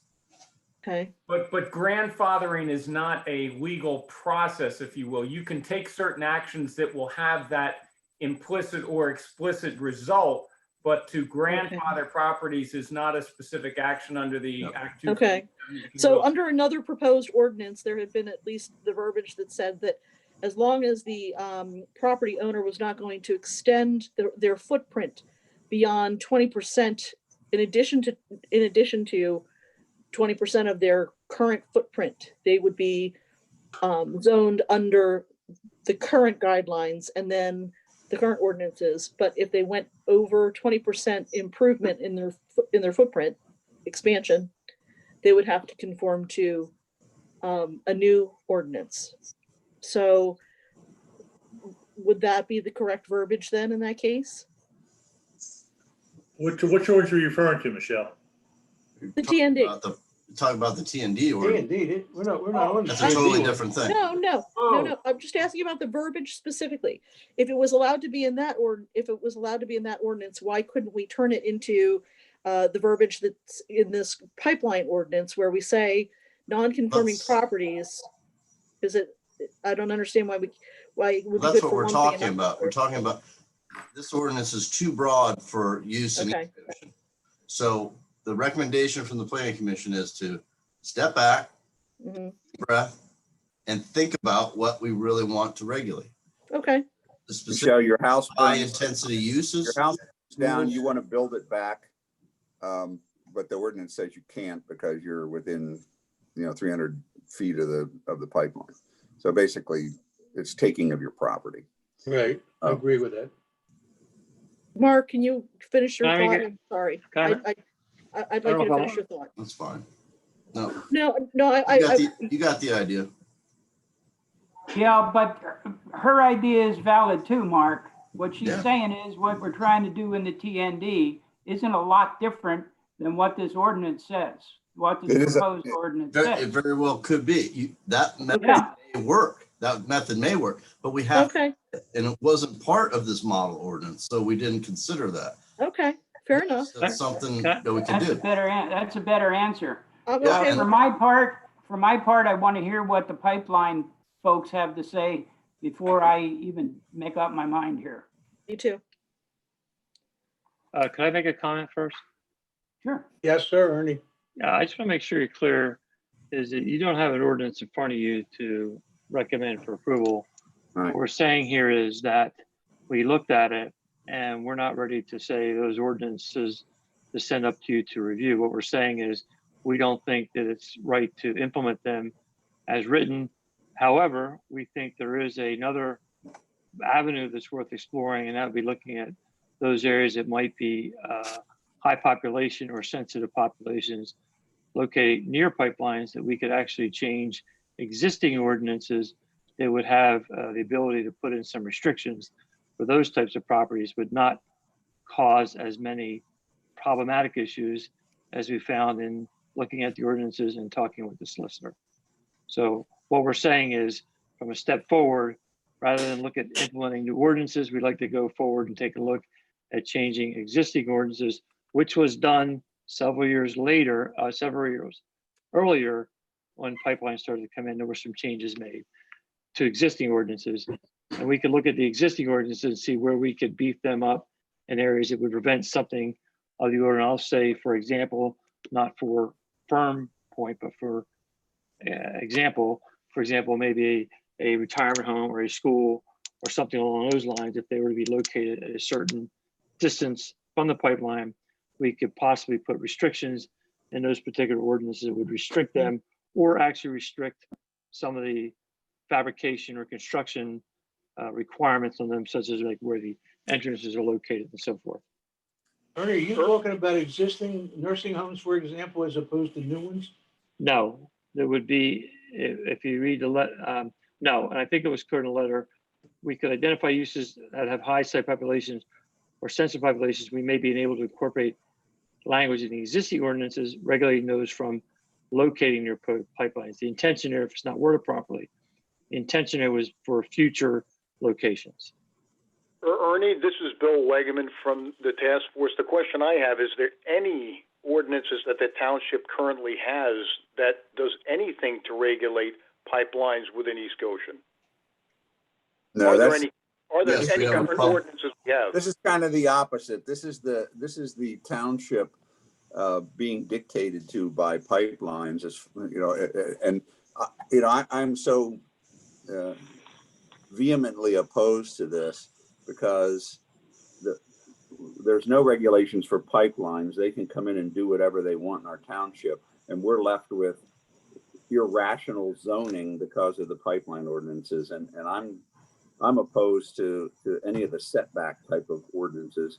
I would consider, and my motion indicates that I would consider things like building orientation, evacuation plans, requirements, and those types of things. But I will oppose any setback restrictions based on pipelines. You know, Bill, I understand that, David. My question is there any we have a noise ordinance in this township that really, for the most part, is an empty bag. We constantly have to deal with Sunoco's noise and dust and everything else, and we can't do anything with it. So what are we potentially talking about? Sure we can, Bill. We've cited them numerous times and we've taken them to court twice. So it's not an empty bed. So, you know, we have that ordinance and we can enforce that. At least we think we can, because it hasn't been tested in the courts as being preempted by the Pennsylvania state law. So, but these ordinances are our, you know, people requesting us to respond to the fact that we have, you know, that we're gonna have irrational zoning in our township, and it's a built-out township anyhow. So it's you know, any impact that a new ordinance is going to have. You know, I think about the Hankin property, for instance. That's kind of an interesting issue, because that could the pipeline runs right down through that close to the Sunoco station and those 8 acres and the corporate center. So, you know, the motion is to kind of refer the issue back to the Planning Commission for consideration that would be acceptable to the township and rational. You know, we can't promulgate ordinances that we know, you know, it's a waste of our time, that we know are preempted, and there's case law, historic case law, that just, you know, not going to allow us to enforce ordinances. So, you know, I think, again, building orientation, densely populated facilities. There was a suggestion of an awareness issue around making sure the developers would understand and be aware that the pipeline is there and what it is. I would support that kind of thing. So, you know, let's send this back to Planning Commission and let the them again maybe work with the pipeline task force for ideas. But the draft ordinance. Let me I have a ask question. this. I have a David, question. Let me ask this first of David. Didn't this originate with the pipeline task force? No. Yes. Yes, it started with Yes, Christina it Morley did. bringing it to the attention of the Pipeline Task Force, and Christina took her time and resource to meet with Ernie and the Planning Commission members to bring them up to snuff with the model ordinance and whether it had some value, and the Planning Commission agreed to review it. And as Ernie said, spent considerable amount of time. So it did emanate initially through the Pipeline Task Force under the initiative of member Christina Morley. I'm sorry, John. I was answering your question. Did the model ordinance originate with the task force? Oh, okay. So I apologize. I answered your question. I think I agree sending it back, but I'm not sure I agree with cutting out the pipeline task force. No, I didn't say cut it. I have a question. It's Christina.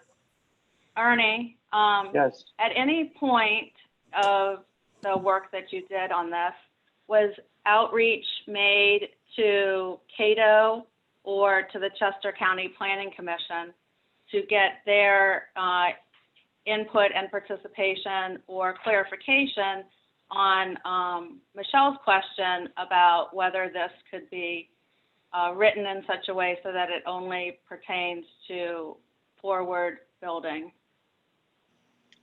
No, Was the there only any question. coordination with Cato or Chester County Planning Commission? No, the only request was made was for the background on the basis of the set point of the setbacks. And the only response I got back, I think, from the pipeline task force was that it was in the ordinance that they had written in the model ordinance. Was there any, I'm sorry, Christina, I just wanted to ask, I have one more question. Was there any outreach Christina, to other towns? Hold on. That's a good question that you raised. So let's hold it to that one for a moment. That's a good question. And I would suggest that we take a few of these questions that have arisen today to the County Planning Commission and ask them to work with us on some of these vexing questions to see if they have a land use solution for it with the resources and staff that they have. That's why they're there. The commissioners would certainly support that. Something positive could come out of it for other municipalities. And whether it's the staff, Rick and company and Mark that go to the County Planning Commission with these questions, or a representative from the county, from the East Goshen Planning Commission, Ernie, or one of his fellow colleagues, and discuss these with them and see if they have some other solutions. So I think there are some other approaches. So that's a very good question, Christina, and I would support having a little bit of a resource and engagement with the County Planning Commission in that note. Sorry to interrupt you. Thank you. Do that. Thank you.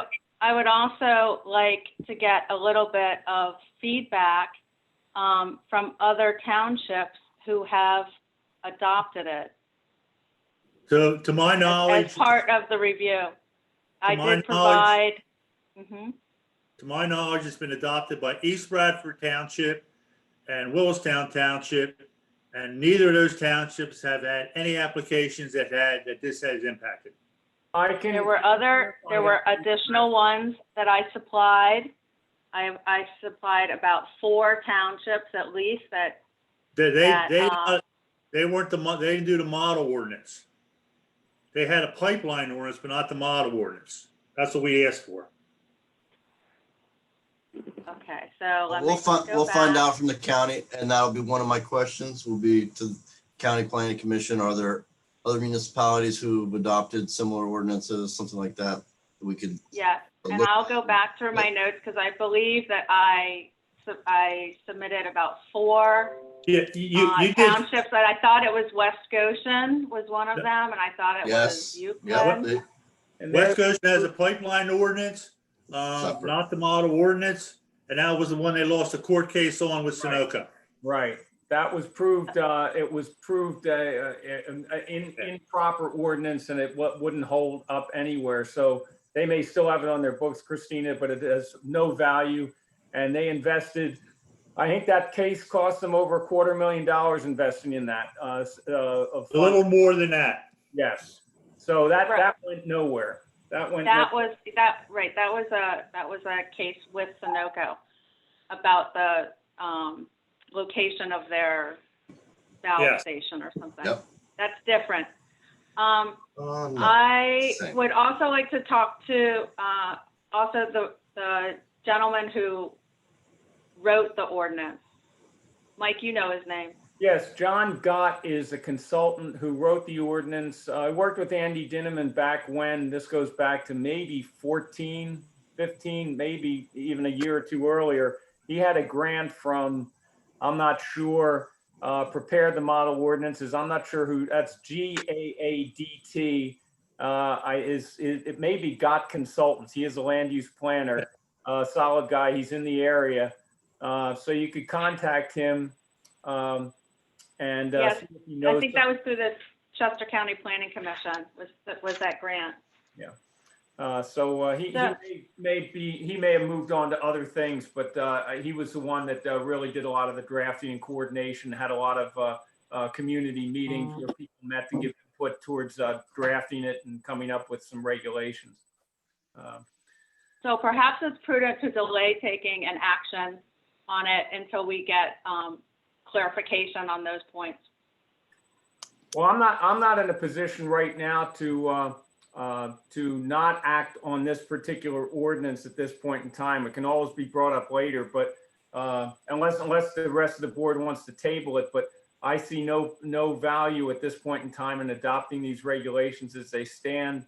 If you want to table it pending further discussion with the County Planning Commission and see what thoughts they have, maybe that's worthwhile.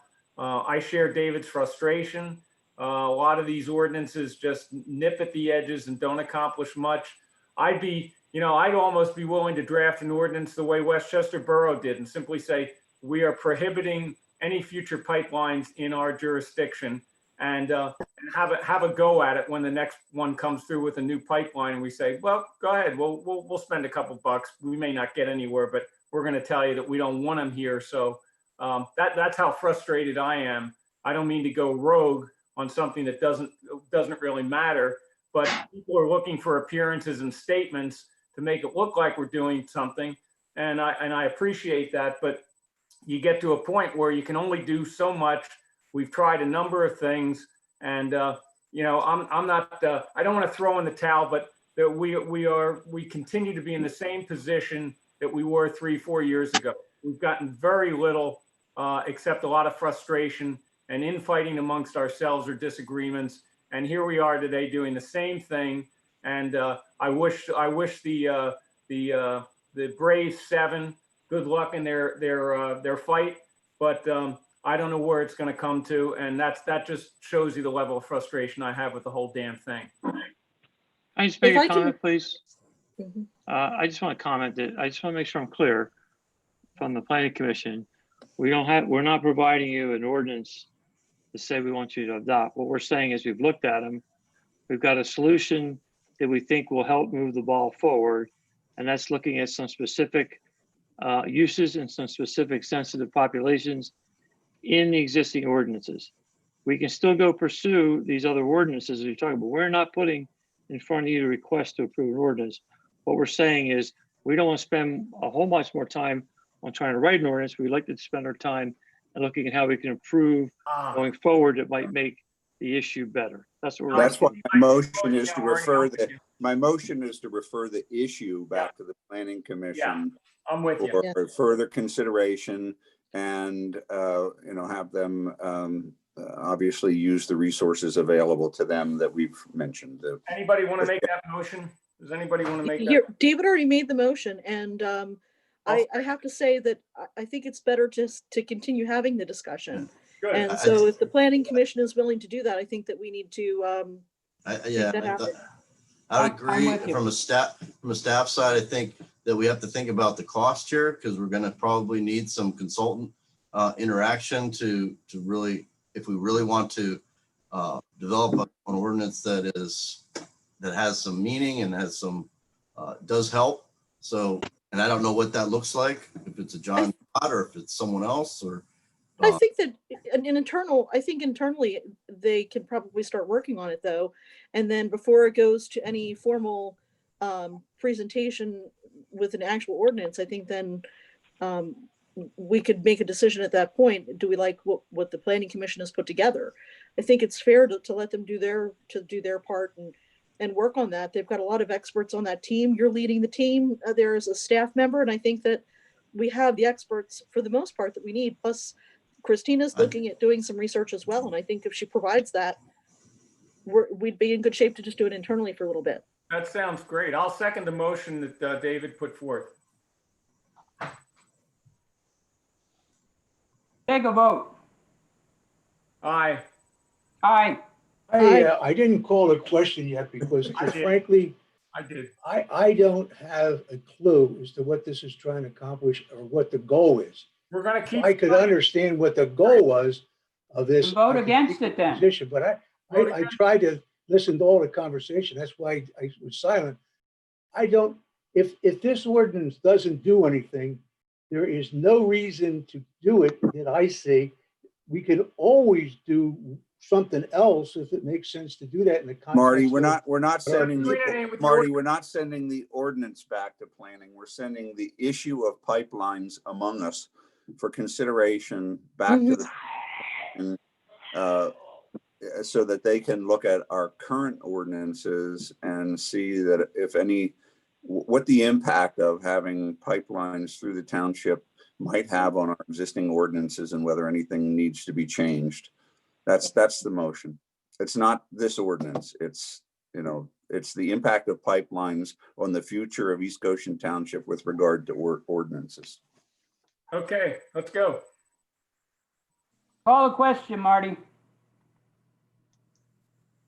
I can't call a question till at least a board member, which happens to be me, understands if we're looking to do something along the line of David, and I don't have a problem with that, then this ordinance in itself has no useful purpose. You're missing the point. You're missing the point, Marty. Here's the motion. I move that the Planning Commission recommend the Board of Supervisors review the findings of the Planning Commission, take the matter under advisement, and provide the commission with guidance and direction as they deem appropriate. We just gave them some direction, work with the County Planning Commission, look at some other municipalities again, see if there's something of value. The ordinance that is written in the model form Okay. stays on That's fine. abeyance. Okay, I still don't understand. I just. All right, well, I'm done. Okay, well, then, I will call the question, and if nobody else has any comments from the board, any comments from Susan, any comments from the group? David's motion was to not I make approve a the model comment. ordinance. Pardon me? Wait a minute. Melissa has a David's comment. motion was to not approve the model ordinance, but refer the matter back to the planning commission for some may specific uses that we may want to consider locating farther away from pipelines or something. Right. That's what David's motion was. Yeah, and Does it probably Melissa have a shouldn't be, comment? it probably shouldn't have been worded that way because as Ernie elegantly stated, the ordinance is not in front of us for approval. So I'll amend my motion to refer the issue of pipelines. Mike read the recommendation, and Mike, can you state? Let's just state that as the motion as Mike read it. Okay. So Mike seconded it. So we have David and Mike, and now Marty, you call the question. Someone else wants to comment, I think. Melissa has a question. Go ahead, Melissa. Right, I'm not like opposed or anything. It's not going to affect the motion. So if you guys want to go ahead with that, I just have a comment afterwards. I don't want to prolong this any longer than it's already taking. The No, best. we're enjoying it. Okay. Put me in. I don't think Melissa is. Can you make the knife any duller, I'm please? not. No, I Okay. just wanted to, I did have just a question about the highly populated areas and ordinances. Are you saying that you need to look for ordinances that have highly populated areas? Because I can't think of an area of East Ocean that's within the impact radius of Mariner East that's not No. highly populated or sensitive. No, let me define that if you let me answer that question. The intention Absolutely there fine. would be we can look at the existing ordinances. So I'll just say, for example, say something along the pipeline, maybe in the business park or the R2, you may be able to put an addition statement in that ordinance that if you are within so many feet of the pipeline and it's such and such a facility like a high sensitive use, for example, a church or school or an old folks home, we may be able to either restrict the use there or put restrictions on the construction of the facility or operation of the facility, such that for a future use of that land in that particular area of the zone would have some restrictions on it going forward. Not that we would. I understand. Okay. Yeah. And that Thank you. satisfies, that allows us to give control over, problems with the, I'm getting too late here. You have to help me, Mark, with the, Right, so specifically would be for life care facilities. Right. Look at the conditional use section of the ordinance that outlines life care facilities, and we can see what we can do there to help protect them. And so they're cited properly in relation to high volatile pipelines, right, Ernie? That's correct. Okay. And about how long do you think this could take? Reason I ask is, as I think Marty can understand, there's been talks about these kind of ordinances in general with Cato since as far back as I can see, I think between 2012 and 2014. And I'm not sure that anything's actually come out. So I'm just, while I understand the need to maybe, table it or whatever for right now, I just want to make sure that this is still a high priority. And last thing I want to say is about ordinances and evacuation plans and stuff. We don't necessarily need, although I guess I would appreciate additional ones, ordinances involving the need for evacuation plans. I mean, that from the federal level, we already have a responsibility in East Goshen to have evacuation plans, which we don't have right now. And that, like that alone should and could be used in a legal battle with the pipelines as is. And that's it. I'm done. Thank you. Thanks, Melissa. Thank you. Okay, so where are we? I don't know. I personally We don't know. need- If I'm hearing that what we're going to look at is taking some land away and if we're going to take a land away at all from what they can do today, we got to buy them out. We can't just do it, send an ordinance and say, well, now you could do this, but after this ordinance is in place, you're going to do that, which is less than this. I have to be opposed to that because that That's gets not you the into a motion, whole Marty. nother arena. that you Marty, don't- that's I don't not- think you want to go there. We That's gotta not end the- this. That's not the motion. I'm The exiting, motion right guys. now is I'm to clearing refer out. the issue back to planning commission. I'm We're clearing out not, in 5 minutes. we're not making that motion. The motion is to refer the issue back to planning commission. I'm done. Call the vote. All those in favor of the motion? Aye. Opposed? Me? 4-1. Okay, Good. next. Okay, following the agenda, we got a couple stormwater agreements to approve. David, you want to make the motion on that? The next thing is the stormwater management, is that? Yeah. Yes. Okay. It's Yeah, just one. Mr. Chairman, I'd like to Is that move the right? board authorize the chairman to sign the stormwater management operation and maintenance agreement for 1439 Heather Lane. Second, There's a second? second. Any questions from anybody? Any Any questions? questions from the guests? No. All those in favor of the motion? Aye. Aye. Unanimous. We do have any other matters. I know Michelle has some. Ricky, you have to have something on, I think it's on that stuff that. Yeah, Marty, yesterday we got the comments back from Pannoni on a geophysical survey.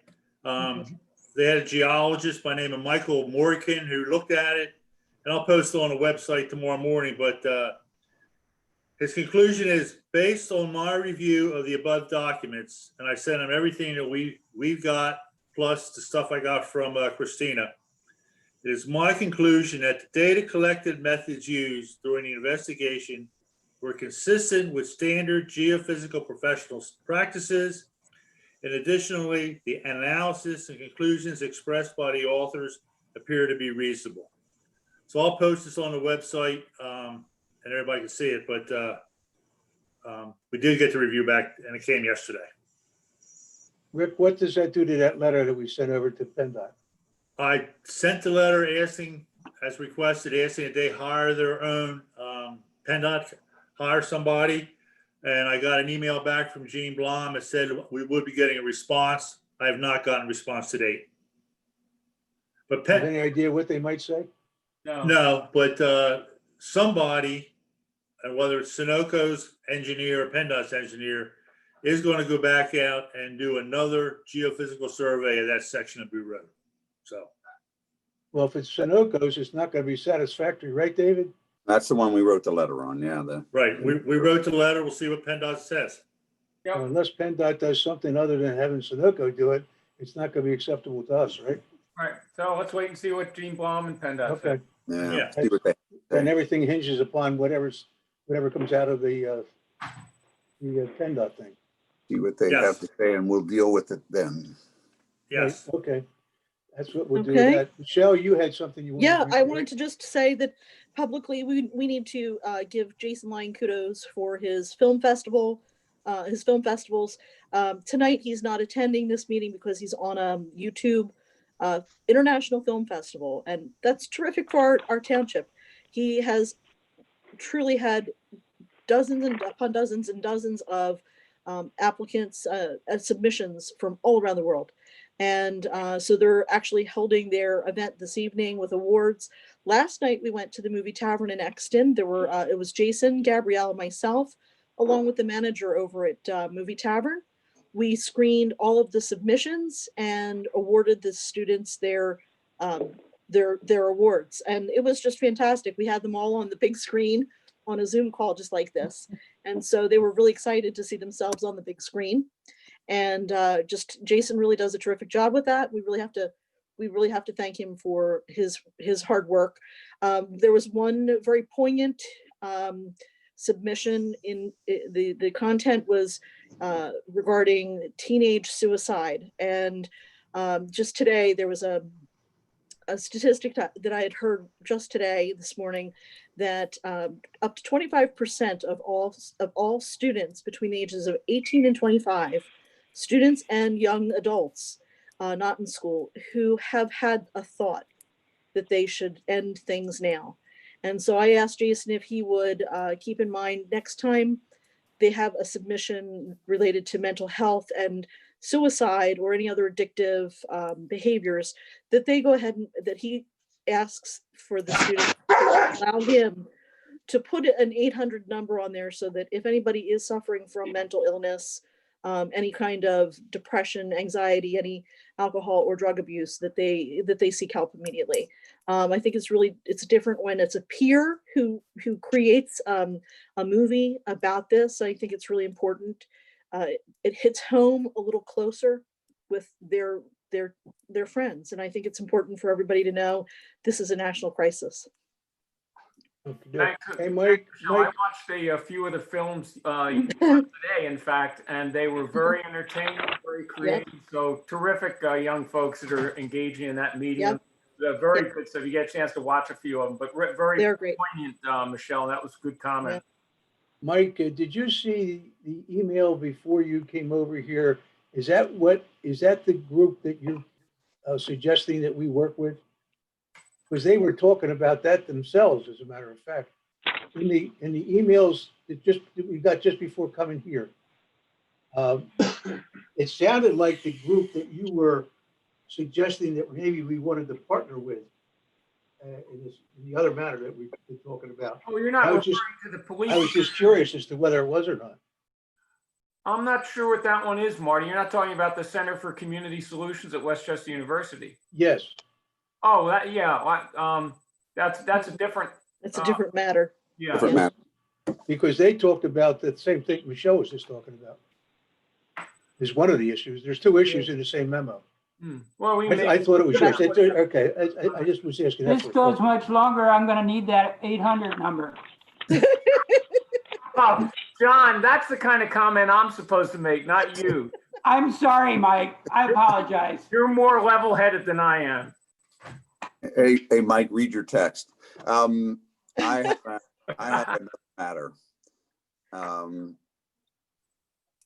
the past few weeks, we've had a number of events, including a 8,500 gallon spillage into Marsh Creek Reservoir, which is provides drinking water as well as recreation in our county. In recent news, the county wrote a letter to Governor Wolf asking them to do certain things, and today they wrote a follow-up letter saying that their first letter wasn't strong enough and they want a complete shutdown of construction and a revocation of the permits until the issues can be resolved. Upper Euclid and Euclid have written similar letters to the governor.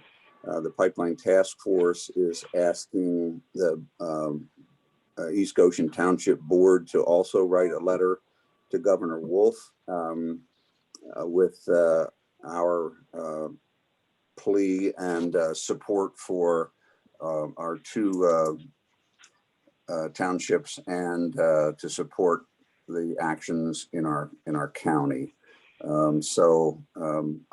I'd like to make a motion that we have Rick draft a letter to Governor Wolf expressing our support for Chester County actions with regard to Sunoco energy transfer. And I believe Caroline Hughes has, this is a recommendation from the Pipeline Task Force, and Rick has just a suggested potential draft for a letter that could be sent. I want to make a comment, and it's a general comment, and I mean it sincerely, and I don't mean it against the task force, because I think you've done a great job. from what Rick has told us, within the next few months, Sunoco is going to be done in East Goshen Township. I tell you, my position right now is get done and get out. Get done, restore the properties and get out of here and be done with it and let the pipe sit in the ground forever. Now, I think that we're further along than some of these other folks. And I don't see why we want to encourage them to do something when we may in fact get done before they ever are able to do this. So my position is, and it's opposition to David's, I think we find ourselves at a crossroads now where if they're lucky enough to get it stopped, which I doubt, but if they do, it's only going to delay with something that we're going to have probably in the next 4 or 5 months, based on what looks like is happening today with the pipeline in East Goshen. So I just can't do that on the basis of affecting us. Now, I can write a letter of support of these other folks, but it's not the position of me. I want to get them done and get out, period. And we don't have a problem once they're out. Okay, As long as the pipe's in the ground and they restore their properties. Well, That's what I'm interested in, get it done. Is there a second to my motion? Yes, I seconded the motion, and you all know me as a contradictory person, but I'm going to second the motion. Pardon me? I'm a very contradictory person in my own position from one 15-minute slot to another. You heard my diatribe earlier tonight, but I'm in support of this, and maybe cutting off our nose to spite our face. I'd like to get them out too, but boy, would I enjoy seeing them stop for the abuse Right. to our environment. If it was 2 years ago, I would enjoy it a lot more. Yeah. Caroline. Okay, you, is there any other, yes, is there anybody you're have? next. Unfortunately, Caroline has something to it say. was Honor 3 Michelle? years ago. It's been constant. That's the problem. I know it. Caroline Honor has Michelle? something to say. You have nothing to say? If I could just, I was Nope, going to wait yeah, for you public can. comment, but it sounds like we're talking about this now. I would just like to say, first of all, Marty, when all due respect, when they get out of here, whether that would be 4 months or another 4 years, the safety risk is ever present. So I just want to very quickly say a couple of things for public record, for public education, for anyone that may reference this meeting later, so that the community is aware of what's just happened over the past 3 weeks, because the damage to Chester County in the past 3 weeks has been significant. 3 weeks ago, Sunoco had a large drilling accident near the Laborers Union building in Exton, right near the Chester Valley Trail and underneath State Route 30, forcing a shutdown of Chester Valley Trail, one of the most popular trails in the state, certainly in our county, and requiring subsurface studies and remediation of Route 30 that continues, very similar to Boot and Wilson Drive in our township.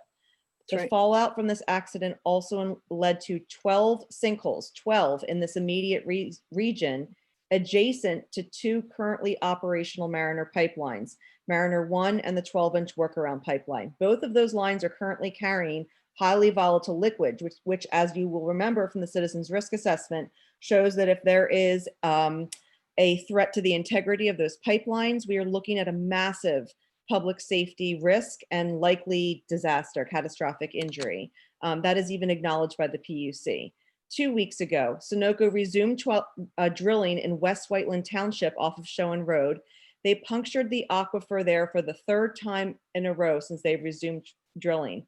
This accident has caused upwards of a daily loss of 250,000 gallons of water a day. And this isn't the first time it's happened. It's the 3rd time, as I said. The first time it happened, it resulted in the permanent loss of 27 private wells. Last week, a resident reported a large drilling fluid incident caused by Sunoco at Marsh Creek, as David mentioned. This is between 8,000 to 10,000 gallons of industrial bentonite, which also includes undisclosed lubricants for the DEP. The Pennsylvania DEP is who talks about that, into Marsh Creek Lake. This will not only impact the ecosystem in this area, it will impact our drinking water, as the lake and downstream tributaries are utilized by both Downingtown Water Authority and Aqua Pennsylvania's Westchester branch. Earlier this year, Energy Transfer had a very similar accident in Raystown Lake in Western PA, which is still being remediated. deeply impacting the ecosystem and drinking water there. And in Ohio, the same company had a similar accident, and it was discovered that besides the bentonite, there were copious amounts of diesel in the water that's still being remedied to this day. It's worth noting that this particular accident at Marsh Creek was both predictable and predicted, as Clean Air Council and other large amounts of the public submitted a huge public comment to prevent this very thing from occurring. So what was just revealed in the past day or two, and this is what prompted Chester County to change their minds and use stronger language, is that an 15-foot by 8-foot sinkhole occurred in the wetland area in Marsh Creek, merely 5 feet from operational Mariner 1. So once again, the geology of the area, this karst area that is prevalent, maybe not in East Goshen, but certainly in the larger Chester County area, has been problematic to drill through and really threatens what is operational and the integrity of those lines. The construction of Mariner East, continues to threaten our resources, our properties, our health and safety every day, whether they're here for construction, annoying the heck out of us and causing more damage, or if they're operational. So the minute they leave, that safety risk, that is what the Safety 7 argument is about. There is no credible evacuation plan. These uniquely dangerous products are running through right by all of our homes and buildings. We have the potential to lose so much more than wells and drinking water, which is a public health risk as of itself. So Chester County today asked for a full revocation of the permits in Chester County and immediate suspension of the construction permanently.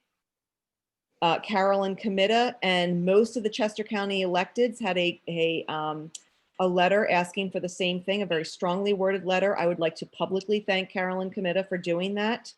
As well, I'm mentioning her specifically because she's our rep, but certainly all the electeds. Diane Herron, who is running for Carolyn Comita's seat, also penned an open letter calling for a full stop to construction. Upper Euclid and Euclid Township sent a letter to Governor Wolf, as David mentioned, and there's another one that's going to do the same imminently. So I would just say, East Goshen Township has been out in front with concern and with meaningful action on Mariner, from supporting the risk assessment to intervening in the Safety 7 to establishing the Pipeline Task Force. Both the Pipeline Task Force of East Goshen and the Sustainability Advisory Committee were all unanimous, except one member of the advisory committee that was not able to vote, that you guys really consider sending a similar letter calling upon Governor Wolf to revoke all permits in Chester County. Sunoco has proven over and over and over again for 3 years that they will not change their behavior. This is the cost of doing business for them. So, they've had their chance. They've had multiple opportunities, to say the least, to remedy their behavior and act responsibly with integrity and safety in mind. They have not, they will not. And so, Marty, I really hope that at some point I can say to you that we'll never be able to shut it down is not accurate. But I really think that this is, as David talks about the 1,000 cuts, a very powerful movement for all of us to stand with the county and with the state electeds and say, pull the permits. I'll stop. Okay, that's very, very well said, Carolyn. We got a motion out there, and I'd like to kind of move on tonight. I think that we know what the issues are. That was very informative.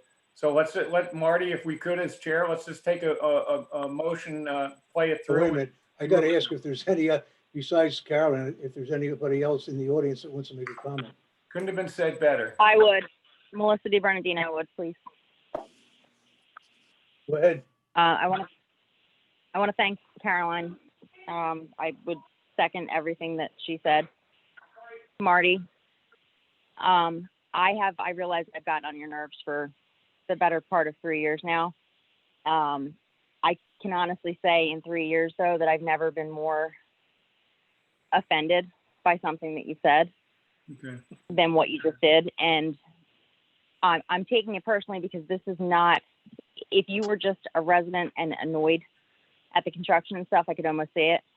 But having the responsibilities that you have, this project is not out of sight, out of mind. I'm not sure how many supervisors or county commissioners in Beaver County were thinking along the same lines shortly before it finished up for the Revolution pipeline, and then it exploded a week into operation. But if you are going to have this public stance that you just want it out of here when we can't even get an evacuation plan, like a credible warning system, one, I would honestly, and I mean this with all due respect, I would ask that you resign from your position. And before you do so, at least write a letter asking for information for us to be in compliance with Title 35.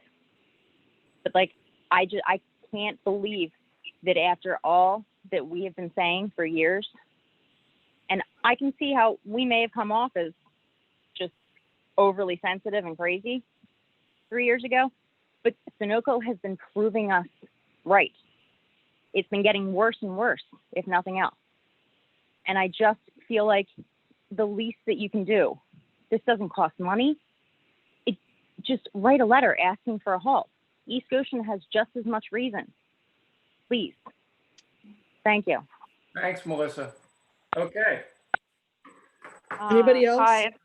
Yeah, it's Christina. I kind of thought that this was going to be a no-brainer and that everybody was going to support it. But if there's any question remaining as to whether or not this letter should be issued, all I just want to say is, for as affected as our township is, I think that it would be a complete embarrassment if we stayed silent on the sidelines while other townships are speaking out and aligning with each other and stepping forward and calling strongly for a revocation of the permits. So I hope that we do not take a passive stance and just watch while others take action. That's all. Thank you. One more sentence and I promise I'll shut up. But the letter that we sent, we have drafted a letter, members of both councils, and I think it's very thoughtfully crafted. If you would consider looking at that as a draft to build upon, I think that the language is similar to that of the other township letters. So I hope you'll consider that in your drafting. Yeah, we're in support of Chester County, but also the Danielle Friolaten, wrote a letter that is signed by Carolyn Comita, Danielle, Melissa Schusterman, Dan Williams, Tim Kearney, Andy Dinneman, Christina Sapley, and Katie Muth. So, we're asking is that the township write a letter in support of Chester County request to Governor Wolf so he understands our plight. I'd like to make one or two comments, and I'll be short. Number one, we Republicans don't like the pipeline any more than all of the named Democrats that you've rung out on us here. Number two. We have some fellow Republicans who have signed on to a lot of legislation and absolutely not a party. And I'm ready to sign on tonight, David. Number two, a letter costs us nothing but Rick's time and probably Susan's work. And we're very cavalier with those things. But number three, I think a letter to the governor will also be good when politicians, whether it's 2 years or 5 years, want to build another pipeline. Let's let them know our pain and feel a little pain so that the next time they want to talk pipeline, they say, maybe we ought to go around East Goshen instead of going through. So I'm in favor of the letter. I can I will take 100. tell you that they did that with East Bradford Township about 6 years ago. When they saw all the open space easements we had in the township, they rerouted. I can show you the letter from them. I will offer $100 bets to anybody who wants to wager on the timeline of Sunoco being finished in 4 months. To any takers on this call tonight?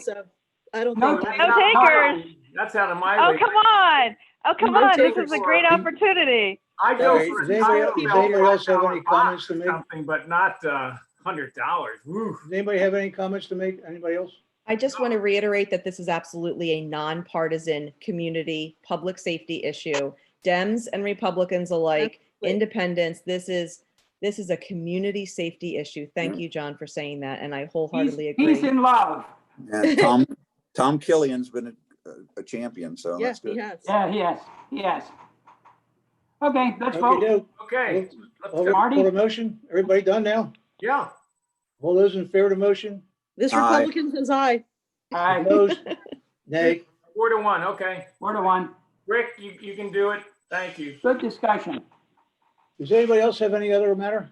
I think there's just the correspondence. Yeah, well, I just. Well, no, wait a minute. That's the last piece of document I got here. I got it right in my hand. I said, does anybody else have any other matter? Hey, I'm gonna keep talking. I do for public comment. I do. do. Wait a minute, I have some public comment too as a All supervisor. right, go ahead. You I already want said to that. acknowledge that thanks to the staff, particularly Rick points out, John Outshaw, the township received a, Yes. let's see, we received a grant in the amount of $152,892 Say hi. help us, the You don't have to say municipal hi, but you can sit authority, next to me. for our sewer system install a more automated caustic soda operation, which is both Yep. a safety, primarily a safety, but also an efficiency matter. So that the total cost of the project at about $195,000 is going to be offset by $152,890. So it's a great improvement. It's a necessary one. But the grant was excellent. It's a I think it's a small water and sewer grant program. So it's really, really well done. Once again, the staff's come through with a great grant, and we were awarded such. So just wanted to share that. Here, here. Yep, good comment. I think Awesome. that Ricky Thanks, was John Altshuler. kind enough to share. Mike, I'm not sure if you said this or not, but John also was the one that got this out of, birthed this thing and followed through to see if we got it. So Ricky says I deserve no credit. So John deserves all the credit. So if you see John sometime, you might want to say thank you. Yes. Yes. Is there anybody else? Have Yes. anything? The last Christina? piece of- Christina has something, Marty.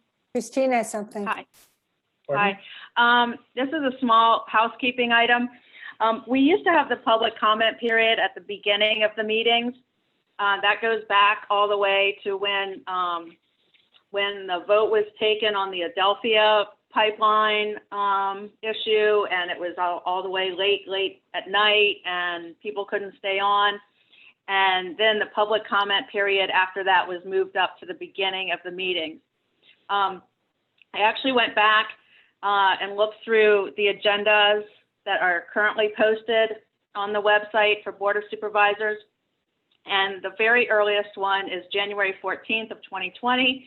And it states there that the Board of Supervisors will allocate a maximum of 30 minutes for public comment at the beginning of each meeting. If necessary, there will be a second period for public comment prior to the end of the meeting. And that's how the meetings were structured up until March 17th, when there was a notation in the agenda that said that public comment was being moved to the end of the meeting due to the length of that particular agenda. But from that point on, the first public comment period never came back. Yeah. So Yeah. I'm asking that the first public comment period be reinstated at the beginning of the meeting, because as you can see, it's late. All of these people have stayed on through a very long meeting, and I'd just like to reinstate the way that it used to be before. You are correct. And when the pandemic thing is all over, then we'll go back to where we were. This was a collaborative decision made by the entire board when we realized that we had to do this in order that if we were going to have a lot of discussion about an issue, it had to occur after we got the other part of the agenda done.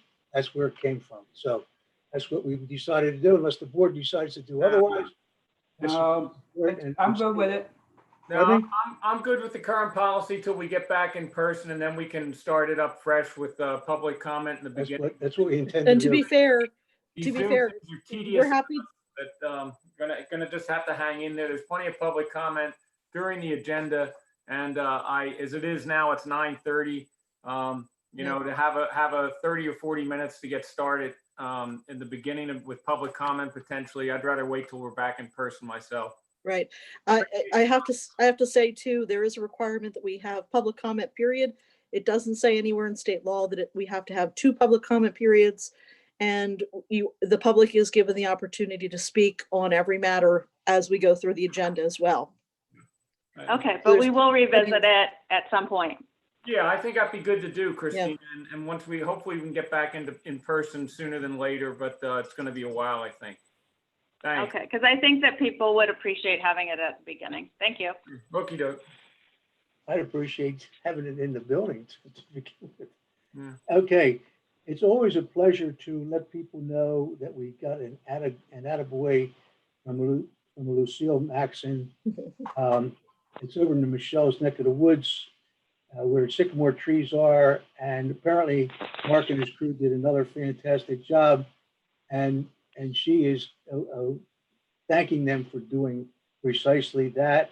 And I would have to say, anytime something comes up where it's one of our residents and the public works guys are responsible for fixing it, they do as quick a job as anybody I've ever seen. And I think that we are very lucky to have them, and they put a high priority on getting this stuff done. And here's another resident that very much appreciated their efforts. So I want to thank them through all of us and thank them on the behalf of Mrs. Paxson. And I will give this, make sure Mark gets this thing and he can do with it what he wants. Good night, Gracie. I'd make a motion to adjourn. Yep, that's it. See you all. Bye. Caroline, See ya. I see you brought your son with you to the meeting. Yes, Aiden showed up for the last 5 minutes. Yeah, we noticed that. You've got to come at the beginning of the meetings, man. Future supervisor. I don't think he would have made it through all of it. What grade are you going into, Aiden? 7th. 7th? Are you in Scouts or anything? Are you in sports? He's not or in Boy Scouts, no, but my daughter's in Girl Scouts, but he's That's at St. great. Peter and Paul, so he's the reason that got me started Involved. with Mariner advocacy. There you go. Well, you know what? We support your mom. She's very smart. She gives us a lot of great information. Thank you so much for coming tonight. Bye. Thank you so much. See you later. Okay. Have a good night. All right, bye-bye. Bye. Bye.